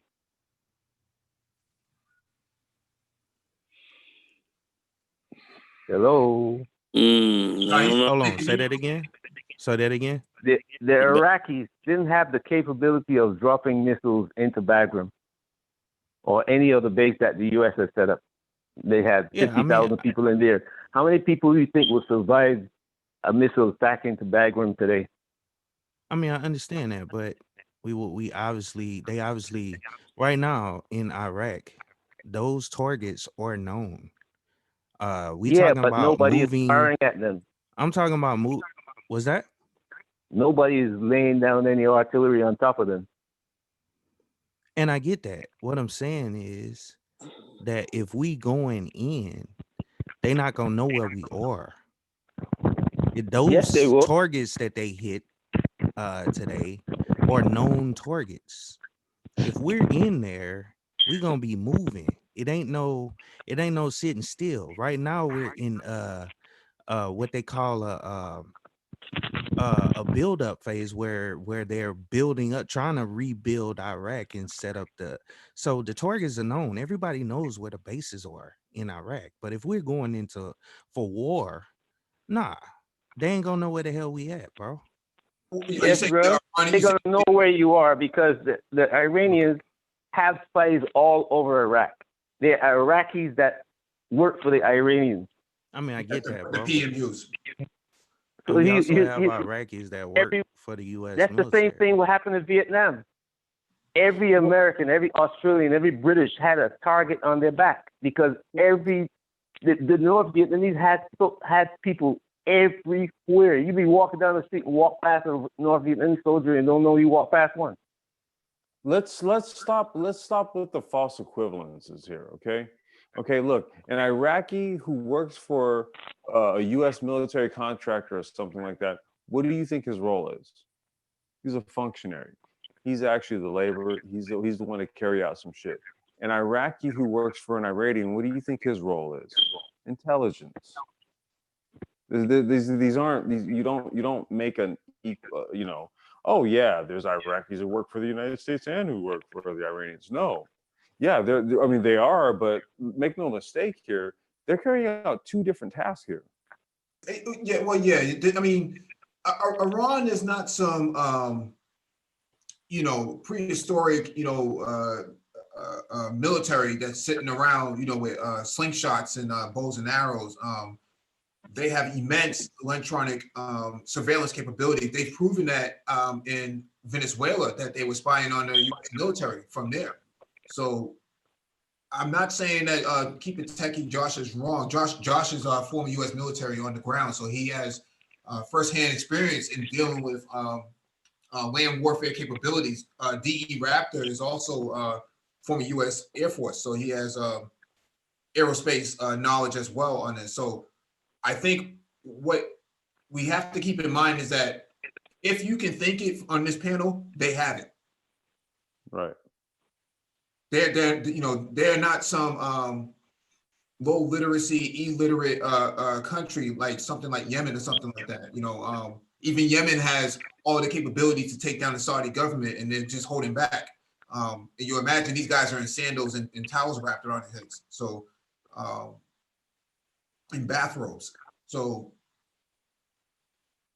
if Yemen is capable of doing what they're doing, I can only imagine that Iran has immense capabilities in terms of surveillance and operations. So we shouldn't put it past them that if the U.S. military walks in, that it will be a field day. Not from all the articles that we have covered over the last 2 years. It doesn't look like it's going to be a field day. It looks like it'll be very difficult for them to get through there. If you look at the Iran-Iraq war, the Iraqis went into Iran in the 80s and got their asses handed to them immensely and had to retreat. The Iranians pushed them back out. And the Iranians didn't have any support either. They were pretty isolated at that time. So keep that in mind. Not only were they fighting the Iraqis, but they were fighting the U.S. military in the Persian Gulf as well. So they were fighting the war on 2 fronts. From my understanding, you have at the very least, 200,000 paramilitary in Syria, Iraq, and Lebanon, as well as Yemen. Let me pull up a map so that people understand what we're talking about here. Please do. Not to discredit Josh, because Josh actually has a vast amount of experience. And I didn't even mean to come off as trying to discredit him or anything like that. That wasn't the intention here. But I mean, when given what we're looking at, when you commit to this type of shit here, it's not for naught. Yeah. So we're looking at this map right here. Hezbollah has operations inside Sana'a in Yemen. They are pretty much the intelligence operation running into Saudi Arabia, as well as the United Arab Emirates, UAE. If we go up north and we look at Lebanon, there are at least 60,000 Hezbollah troops stationed in Beirut. And then you take into consideration that the Syrian government also has operations on the ground, land warfare operations going on actively, where they're actually going to be able to secure most of the country, 65 to 70% of the country back from the jihadis, the terrorists. So if there is a cross-border conflict, expect that the Syrian military will get involved across that border and put a lot of pressure on whoever's supporting U.S. military, because the Russians are also there as well. Right. Just looking at, if you were the Saudis, would you let the U.S. launch an attack on Iran from your territory? Or if you were UAE, would you let the U.S. launch an attack from your territory? Yes. What do you expect will happen back at your home? Right. That's the thing. Somebody else came on the panel earlier and said that Iran just put out a statement saying that if there's a retaliatory attack against Iran, that the bases inside UAE as well as Dubai and Haifa. Yeah, Dubai. I don't think they'll reach Haifa, but hitting Haifa would be cataclysmic for everyone. If anybody understands, Haifa has their nuclear facility there. Look, Exactly. the potential for this thing to roll out of control is at hand. Yeah. This That's thing- why This thing could turn into a grand forest fire in a heartbeat. That's why I think it's a little bit disingenuous. I see some of the comments in the chat. I think it's a little bit disingenuous to think this is just going to blow over by next week. Right. That's why I think the Chinese and Russians are keeping quiet, because I think they're working behind the scenes to kind of pull this thing back. Yeah. Yep. Yeah, because keep in mind, if Iran decides to close the Straits of Hormuz, this can really send gas prices up $10 a gallon. And see, that's the key right there is the Strait of Hormuz right here. That's the key. You start to shut that down, people start going cold, people start starving out. There's a huge problem. This is a big issue right now. Big issue. A lot of moving pieces here. All right. This gets to the straits. There's a this thing goes up tenfold. Got to look at what's going on here.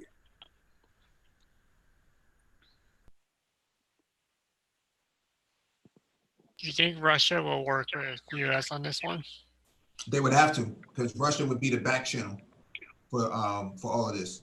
I know China is in a trade war with the U.S. right now, but Russia would be the back channel to make this thing all to come together. But from what I read this morning, Putin was calling Trump, and they said that Trump they wouldn't allow Trump to answer the phone. Yeah, I know why. I know what it is, because the general's like, we don't want this guy jumping on the phone real quick and saying something freaking stupid that we got to commit to. Let's be very careful here. Well, cut off communication. Cut off all communication with everybody else. Keep his ass off the phone. Let's get a plan going here behind closed doors right now. Get this thing laid out so when we put this knucklehead on the fucking phone, then he'll be able to sit down and say something cogent that we're not going to have to commit to. That's what these guys are worried about. That's what the generals are upset about. They don't want this guy jumping off and talking half off the cuff and tweeting like a fool right now. They don't want that's just the last thing they need from this guy. Well, Jay Charles sent us an email earlier today before this even happened, saying shout out to Jay Charles, saying that this would happen, that this would set the Middle East on fire. I think this is very close to doing it. OG brain trust. Yes. Yeah, so this is the Caspian that we were referring to earlier. The Caspian sits north of Tehran and connects it to Russia, southern Russia.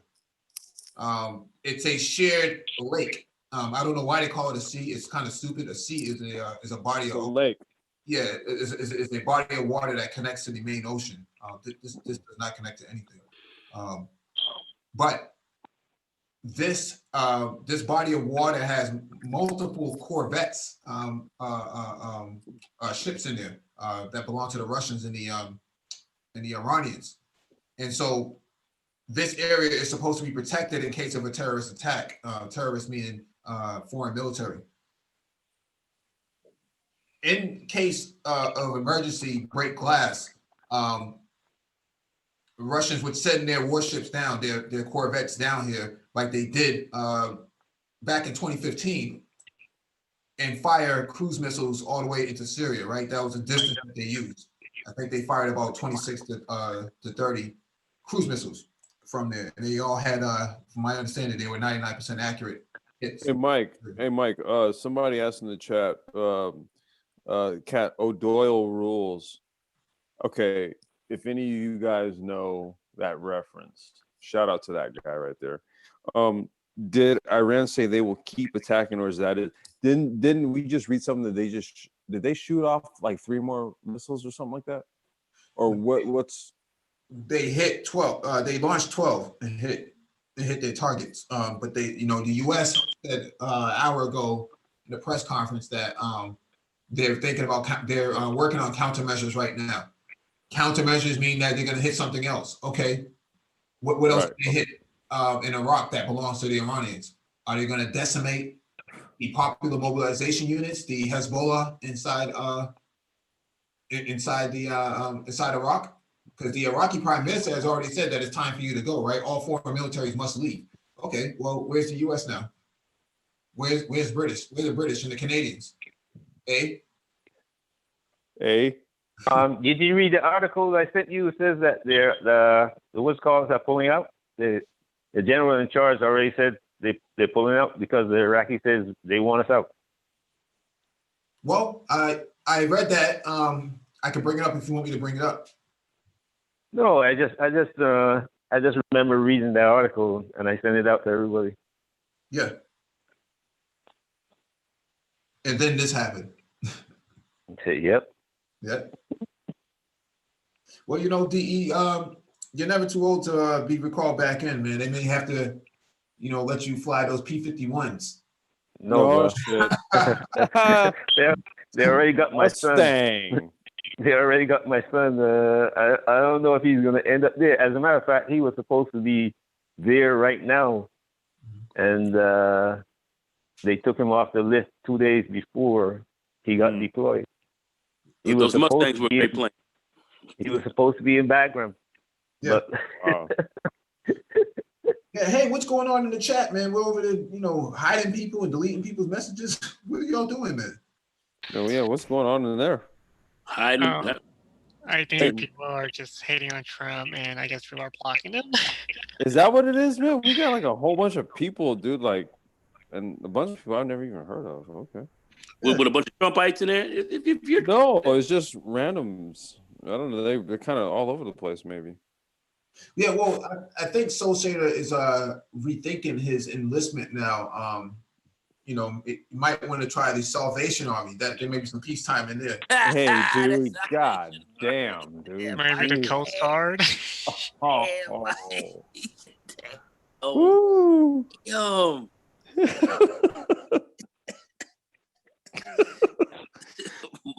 Jesus Christ, man. Well, Soul Shader, I'm gonna tell you something. Soul Shader. Mhm. The first you are the day you get out of military training, you're gonna get your orders. I can tell you. Oh, you know that. Oh shit. You know you're going to Iran.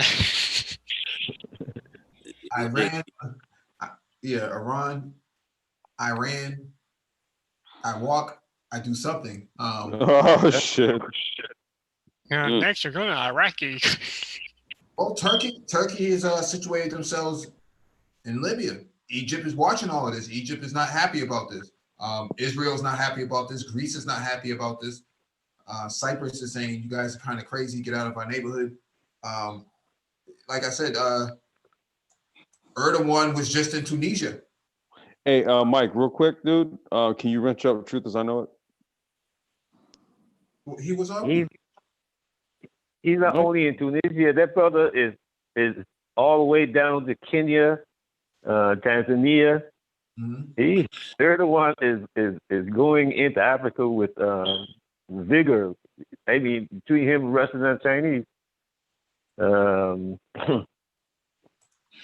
This is really serious, man. This is real serious. This is very, very serious, fellas. But how many times have we talked about this on here? We've talked about this many times, and we were concerned as to what the outcome of something like this would be. Here it is, and this thing could go up quick. Mm-hmm. One misplaced bomb, another spot. Who knows? Who knows what may happen? Anything can happen here. The British are very silent on this. Macron of France is saying he condemned it. Yeah, he's saying you guys are nuts going, killing this guy. We don't support that. Yeah, he doesn't want to get into a fight right now while he has yellow jackets, yellow vest. Yeah, and the question is, killing him, what has been gained from this? That's my question. Well, that's a lot of people trying to. Well, that's the whole thing to go. It's kind of like that's why you really can't rule out the prospect of escalation here, because maybe the gains are as a result of just that, and you needed to have a provocation. That's a slippery slope we really don't want to go down. But what if that's the answer to your question? I don't believe that's the answer to the question, because you're supposed, in order to get a gain, you're supposed to get something ostensible that gives you a tremendous advantage. Where's our advantage here right now? Where is the vantage point? What's the vantage point here? Well, where things currently sat, where was the advantage, right? Versus something like this, where the one thing that we can bank on is a military, right? Then I would say that what's the advantage gained from this? Yeah, but I mean, we had our military in Iraq. We had our military. We got our military in Afghanistan and so forth. And some of the gains here are quite questionable. There's certain people who are gaining. No, I don't disagree. I don't disagree. See, but the thing is this: what gains are we getting through our trade negotiations with China? What gains are we getting through levying tariffs on Germany for wanting to do business with Russia? I mean, see, we're not getting any gains in the other venues. So shit. Core moves are made. We went past the TPP and so forth. Obama's playing all the hands. There's that part, yeah. Okay, these things are working right. This guy comes here, changes up the mix, and boom, we're going to drop a war in here, and what are we going to get from that? No. The only thing I can say to that is there's just a lot of questions. Go ahead. Yeah, no, dude, no disagreement. The only thing I can say to that is shit. I guess this regime feels as though whatever advantages we're going to get globally, we've got to get it this method. I mean, well, hold on a second. Doug, what's up, Doug? What's up, baby? Yeah, Doug. He says the only advantage here is Trump's second term. Is okay? Does this lock him in for a second term, fellas? If this is what this is all about, I mean, hasn't that typically been the strategy? If you wanted to, those strategies have been done in the past. Yeah, we know this. If I'm Nicolas Maduro in Venezuela, I'm putting my military on high alert. All surface to air missile systems at full. Man, you goddamn right, because we could wake up tomorrow morning and find out, man, some real ill shit done popped off in Venezuela. Yeah. We could roll up in there. Yeah, exactly correct. Get highly ill up in there. Get exceedingly froggy in there. Yeah. If I'm Danielle or Ortega in Nicaragua, if you were a Taiwanese, how would you feel tonight? Yeah, I'd be biting my nails too. If not biting. Wait. DE, what did you say? If you were Taiwan, how would you feel tonight? Because with Trump reaching up into the Middle East, he can't really be pushing that challenge China strategy. So Taiwan is going to get squeezed, not militarily, but economically, and that's going to be hard. There's been suggestions that Trump wasn't even aware that this was going to happen. I would agree with that. I just want to put that out there for, again, everybody, just kind of let that embed into your brain space, right? What was that comment? No. That Trump had no idea that this was actually going to happen. Much like his own election, but that's a whole nother subject. But anyway, carry on, gentlemen. Yeah. They didn't have any plans on when. They didn't think they were going to win, but this and that. Yeah. This is a tough one. I had one of my friends call me up the other morning. He called me about 6:00. Oh man, look what this guy's doing. This is the worst. This is terrible. We're done. We're finished. And I was getting up. I was like, I don't really know what to say. So I'm still watching this. I am not very happy about what we're seeing. This is something that I don't know if we can fully control. Ladies and gentlemen, expect way more strain reviews coming from me in the near future. I don't know about the end of the future. I just think that. Oh, I said in the near future. The Middle East goes up in flames, of which this could potentially bring down. It's going to be kind of tough to put the fire out. Is the brother trying to speak here? I see a little phone or something. No, I think he's quiet. Oh, okay. Oh, you're talking about DE? Oh, is it okay? That's DE. He's Okay. calling in. He's calling in from a secret location right now. Gotcha. Okay. He's calling in from his bunker. Maybe bunk bed. Bunk Prepare, bed. man. Bunk bed. Jeez.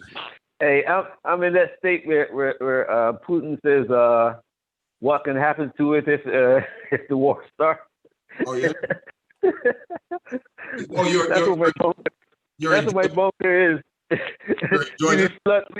We'd be under 15 feet of water in no time. Oh yeah. Because last time he said, I thought you were talking about Georgia, but because last time we talked about that, Russia going into Georgia, all these black people in Atlanta go, oh shit, the world's about to end. Going into Georgia. Everybody in Atlanta out there. We had it. Oh man, how far? You think they can reach Atlanta? Anyway, moving right along. Yeah. Out there twerking on tanks. Twerking on tanks.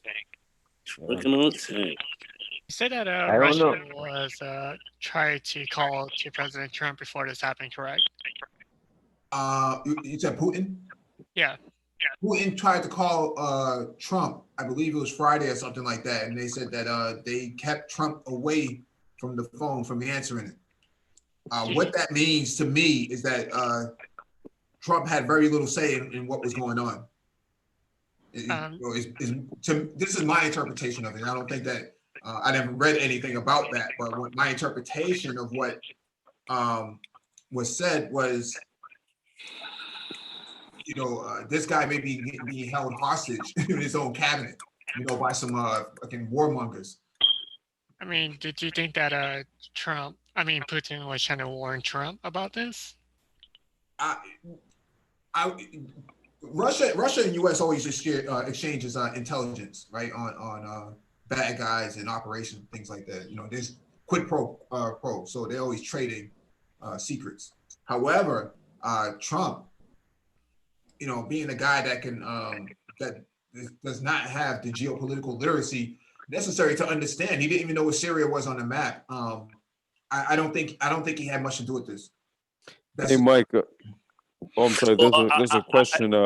There's a question in the chat here. I just want to answer a question from Gabe very quickly. I want to go. Oh, there you go. Okay. The question from Gabe is great, Gabe. I'm just going to say yes. Hopefully that answers the question. Wait.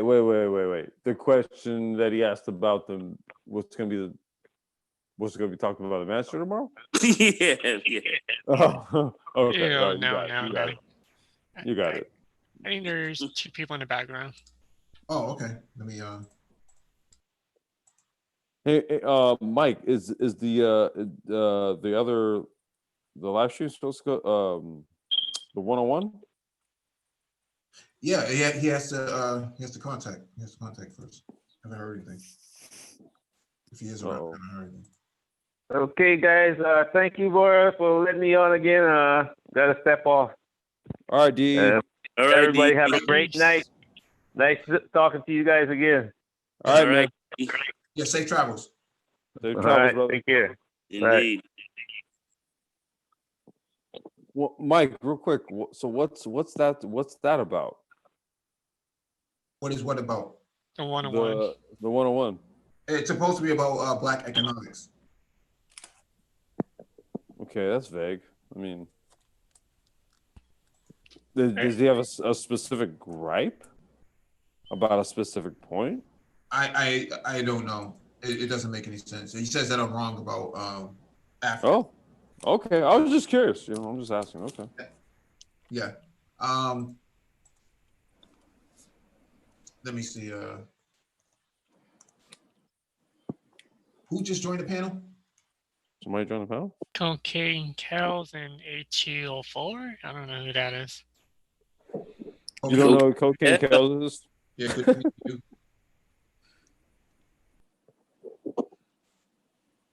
Cocaine Cows gonna get drafted and be a cook. She may be mobile right now, so she may be in transit. What did you say, Zone?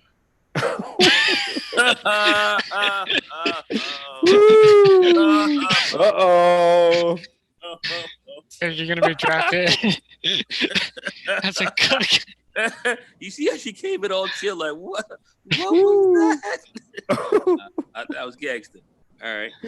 Oh shit. Oh damn. Man.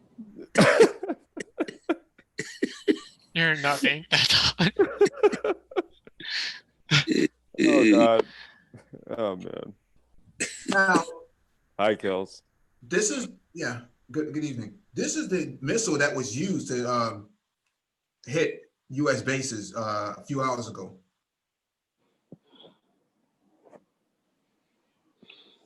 solid fuel precision guided short range ballistic missile. So the range is about 500 kilometers.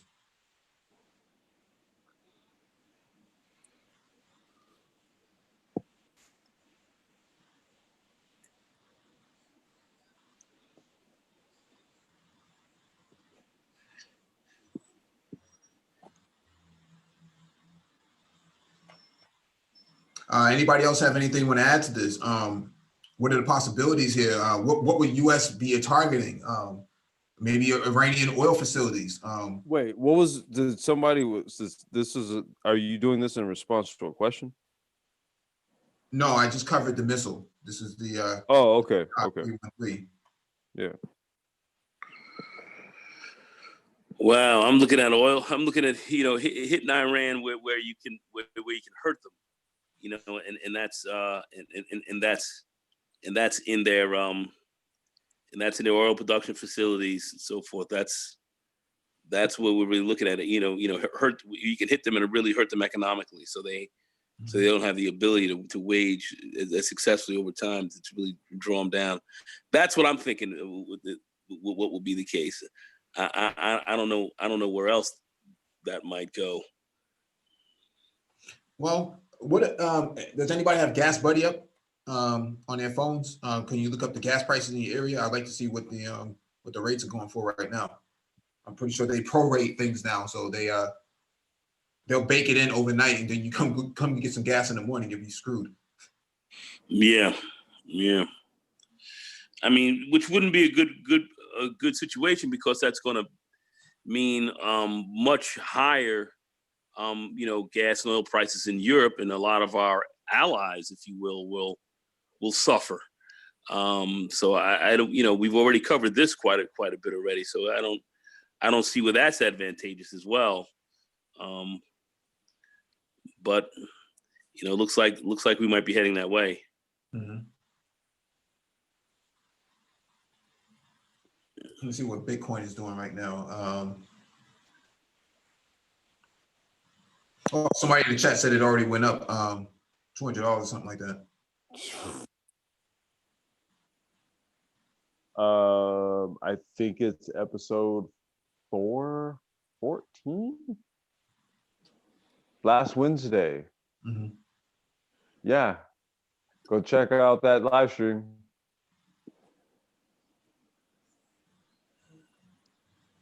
Yeah, milk. Paying $7 for a gallon of milk. Good luck. Good thing I don't drink that shit. Oh, unless it's almond based. Go ahead, Josh. Can you? Hey, Josh, go ahead. What's up, man? Can you pull up a video of the C-Ram? The C-Ram. Type C. You done heard of it, right? Yes. Okay. The what? Range defense system. Yeah. Wait, what's it called, Josh? What is it? C-Ram. It's counter. On a rocket aerial material. Rocket, artillery, and mortar. Yeah. Oh, okay. Yeah, see, Anyway, this is what I'm saying, right? Because it's Josh, that's a good point that you brought this up. These are always inside U.S. military bases in Iraq, right? I've seen them live in action in Afghanistan. I didn't see any in Iraq, but I seen them after we pulled out of Iraq in Afghanistan, and I've seen them actually take out. I know it's small. I've seen them take out the RPGs and mortar rounds that were coming towards the base. And they have radar. It's a radar system, and it actually came from the Navy. That's why they're showing the one on the ship. Yep. Yep, it's from Raytheon. Yeah, and it's constantly scanning. It pops up as soon as something's coming at the base, and shoot explosive rounds at the rocket or mortar round or whatever. Artillery. And to blow it up in the air. Yep. And that's kind of what I was saying earlier. We have a lot of technology, and I wasn't trying to argue with nobody, but I mean, we have a lot of. We're not going to be sitting ducks. That's all I'm saying. No, it's a good point that you brought up. You brought that up. I was familiar with it. I didn't, but that's what I was asking earlier.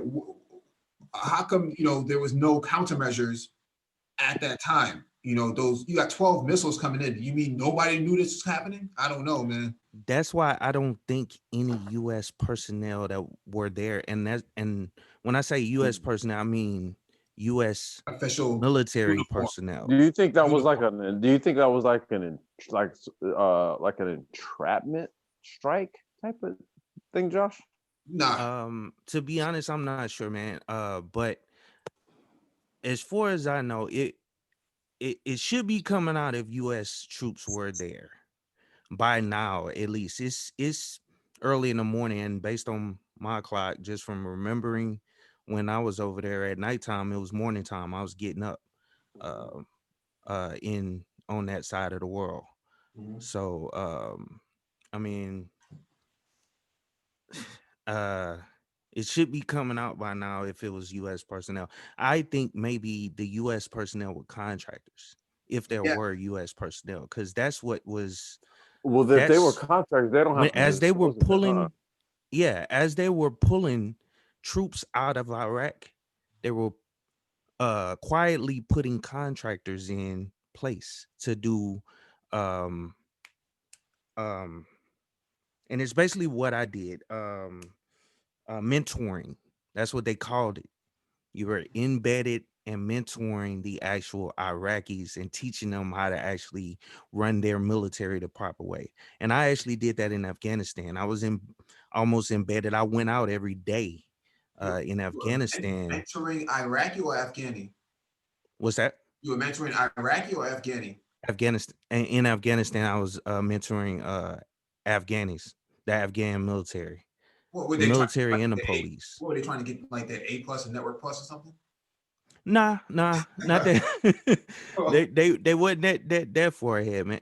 Yo, and just to tell you, I was teaching them ammunition, because I'm an ammunition. I was an ammunition specialist in the Army. So basically, we was just trying to teach them how to count ammunition and issue ammunition and all that.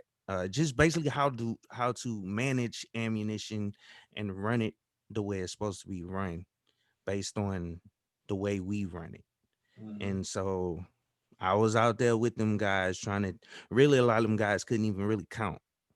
So we were teaching them how to count at one point, just how to actually count, small numbers, and then multiplication. So yeah, it was retarded. Yeah. But yeah, we're not gonna be sitting ducks, and I wish he was still on, so I can and I didn't think about this until I seen you show that rocket video.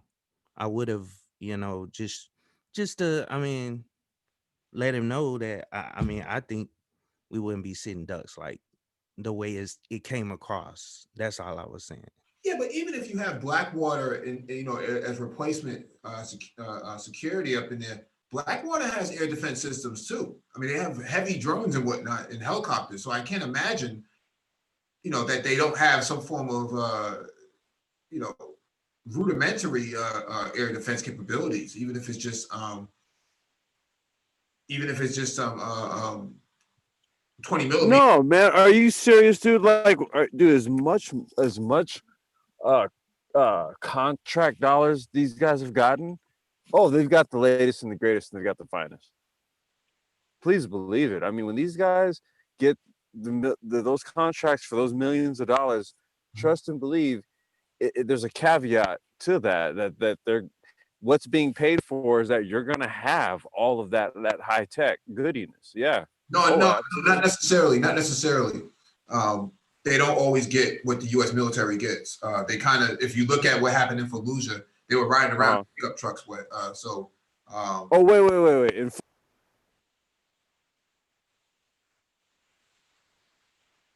The live stream got zapped.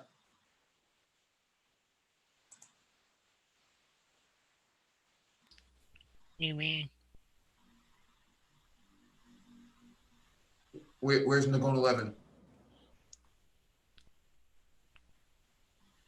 He's still on a panel. Yeah, I think the live stream stopped.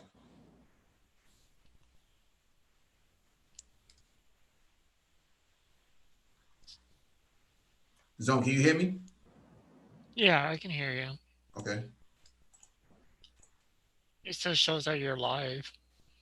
Yeah, I can hear you too, Mike. I think Okay. We're gonna end this in 10 minutes anyway, but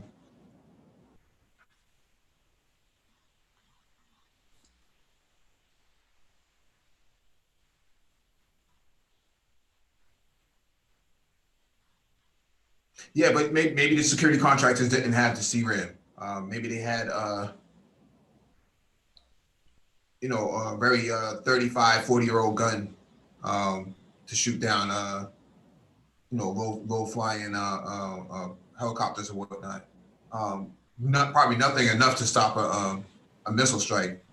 To be honest with you, I don't know if you can stop a short range ballistic missile as that thing is.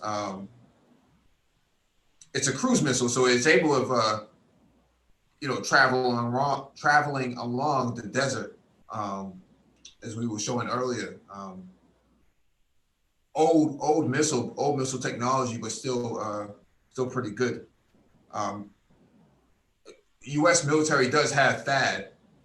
Maybe they didn't see the necessity in using that. Maybe the Iranians knew that the base was empty, but no one's saying if anyone was killed. They're saying it was only Iraqis. Maybe it was just the Iraqi security that got killed. U.S. military got out of the region as soon as possible. I don't know. Information is still flowing in. I just saw an alert come in that Iran is saying it doesn't want war. Let's go to RT and see what they're saying.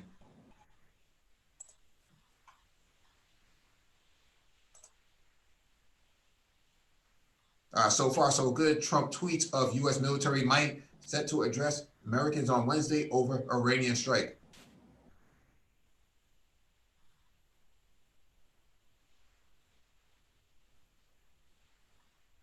Yeah, Iranian strike was proportionate self-defense, no need for escalation or war.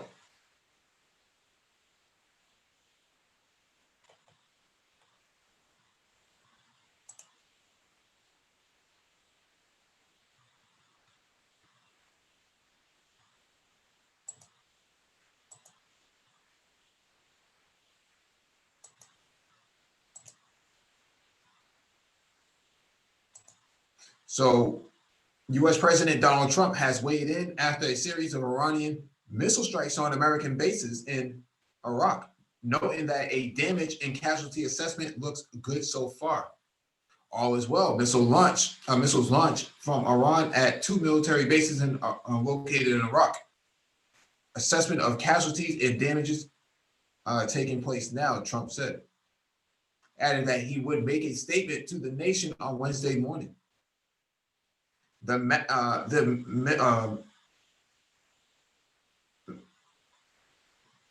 think this is spelled wrong. The missive was the president's first tweet in several hours after spending much of Tuesday retweeting hawkish lawmakers pushing for a harder line on Iran following an American assassination strike on top Iranian General Qasem Soleimani last week. Early on Tuesday evening, CNN had reported that Trump was set to make a national address, but the White House press office shot down the report as irresponsible. Somebody is telling Trump, you better keep your mouth shut. My interpretation is not saying that's what happened, but you talk when we tell you to talk. Look, that's why I told you, man, I don't think that Trump had any idea that this was going down. Yeah, he's probably in the bathroom taking the number 2 and was like, yo, what's going on, man? Where's the TP?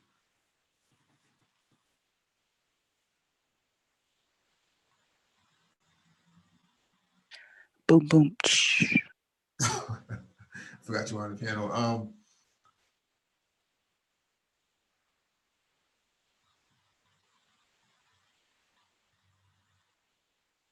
Well, he's been talking about Iran for a long time about, we'll do this to Iran and et cetera, et cetera, et cetera, in his tweets and whatnot. North Korea, little rocket man,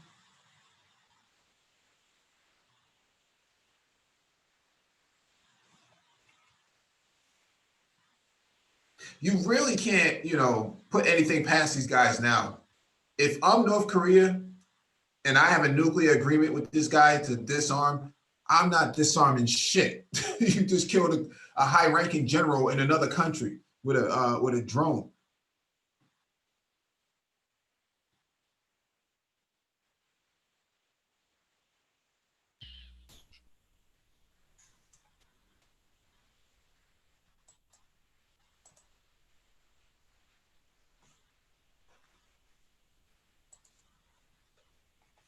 Yeah, I'm not really sure how we all just go back to normal like next week over some shit like this.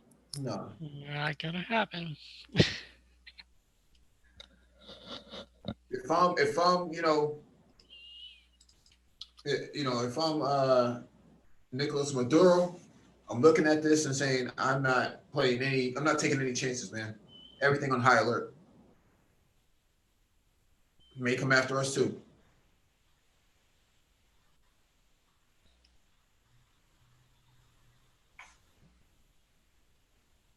The Europeans are awfully quiet. The automation inside the BMW Mini factory is just steadily going. Don't you have a live stream with a one-on-one here pretty soon? I'm not trying to be antagonistic, but at the same time, I'm trying to be antagonistic.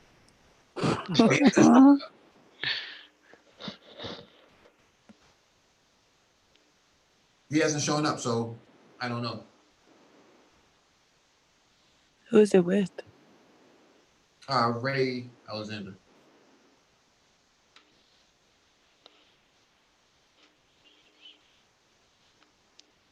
My name is Ulysses. I'm at the grocery store. What? No, it's totally random. What the hell? What did you say? I said my name is Ulysses. I'm at the grocery store. I'm just waiting. I'm waiting for the one-on-one. Oh.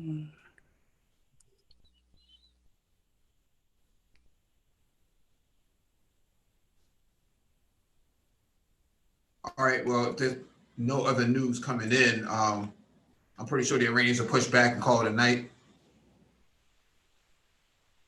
Where they at though? Are you ready? Yes, it says latest report coming in by denying Iran's foreign minister visa for Security Council visit. America has lost moral right to serve as home for UN. Yeah, you completely cut them off now. U.S. officials have long used visa rejections to humiliate political adversaries who have to travel to New York to attend the United Nations. Enough is enough. The U.S. government has apparently denied Iranian Foreign Minister Mohammad Javad Zarif a visa to enter the United States in order to attend a January 9th UN Security Council meeting. The subject to be discussed wasn't Iran, but something far more undenying. Maintenance of international peace and security. Upholding the UN Charter, Zarif had applied for a visa long before the current turmoil in relations between Washington and Tehran. Iran's foreign minister is currently under U.S. sanctions. The sanctions imposed in July 2019 froze whatever assets Zarif may have in the United States. Zarif has none. While the U.S. did not prevent Zarif from attending the opening of the UN General Assembly last September, his presence on U.S. soil today is evidently too much for the U.S. government to bear. The United States serves as host country to the United Nations, and according to the agreement it signed with the United Nations in 1947, it has no right to stipulate whom UN member states can and whom they cannot send to the UN to speak on their behalf.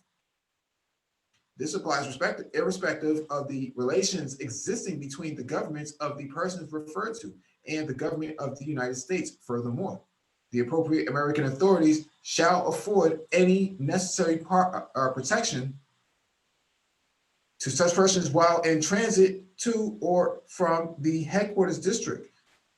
This is true because when Fidel Castro came to the United States and to the United Nations to give his 8-hour long speech. They didn't stop him there either, although they tried to kill him a few times.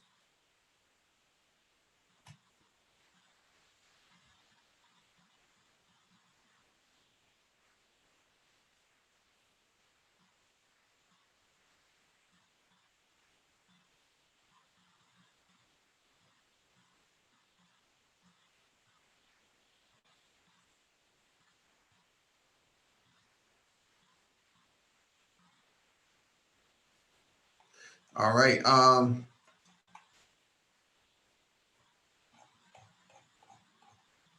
We'll see how this plays out over the next 8 hours or so till tomorrow morning. No show? Well, the show will be different. No, I'm No, saying. you talking about tonight? Yeah, no show. We have a no show. What Complex is asking is Ray going to come by to do the 101? I don't know. I don't know what Ray's going to do. Darn. You want another show, Boo. Complex? I'm just minding my own. I'm at the grocery store getting some green beans and salmon. I was just curious. I wanted to hear what this 101 was going to be about.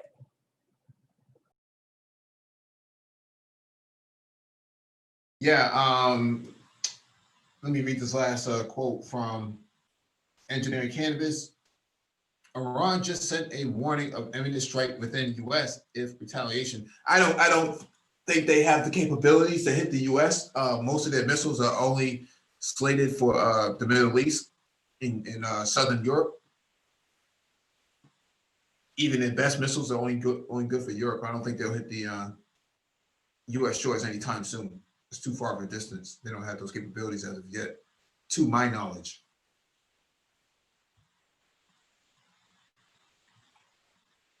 All right, thank you all for joining us. Please hit the like button if you've not already done so. And we'll be back later.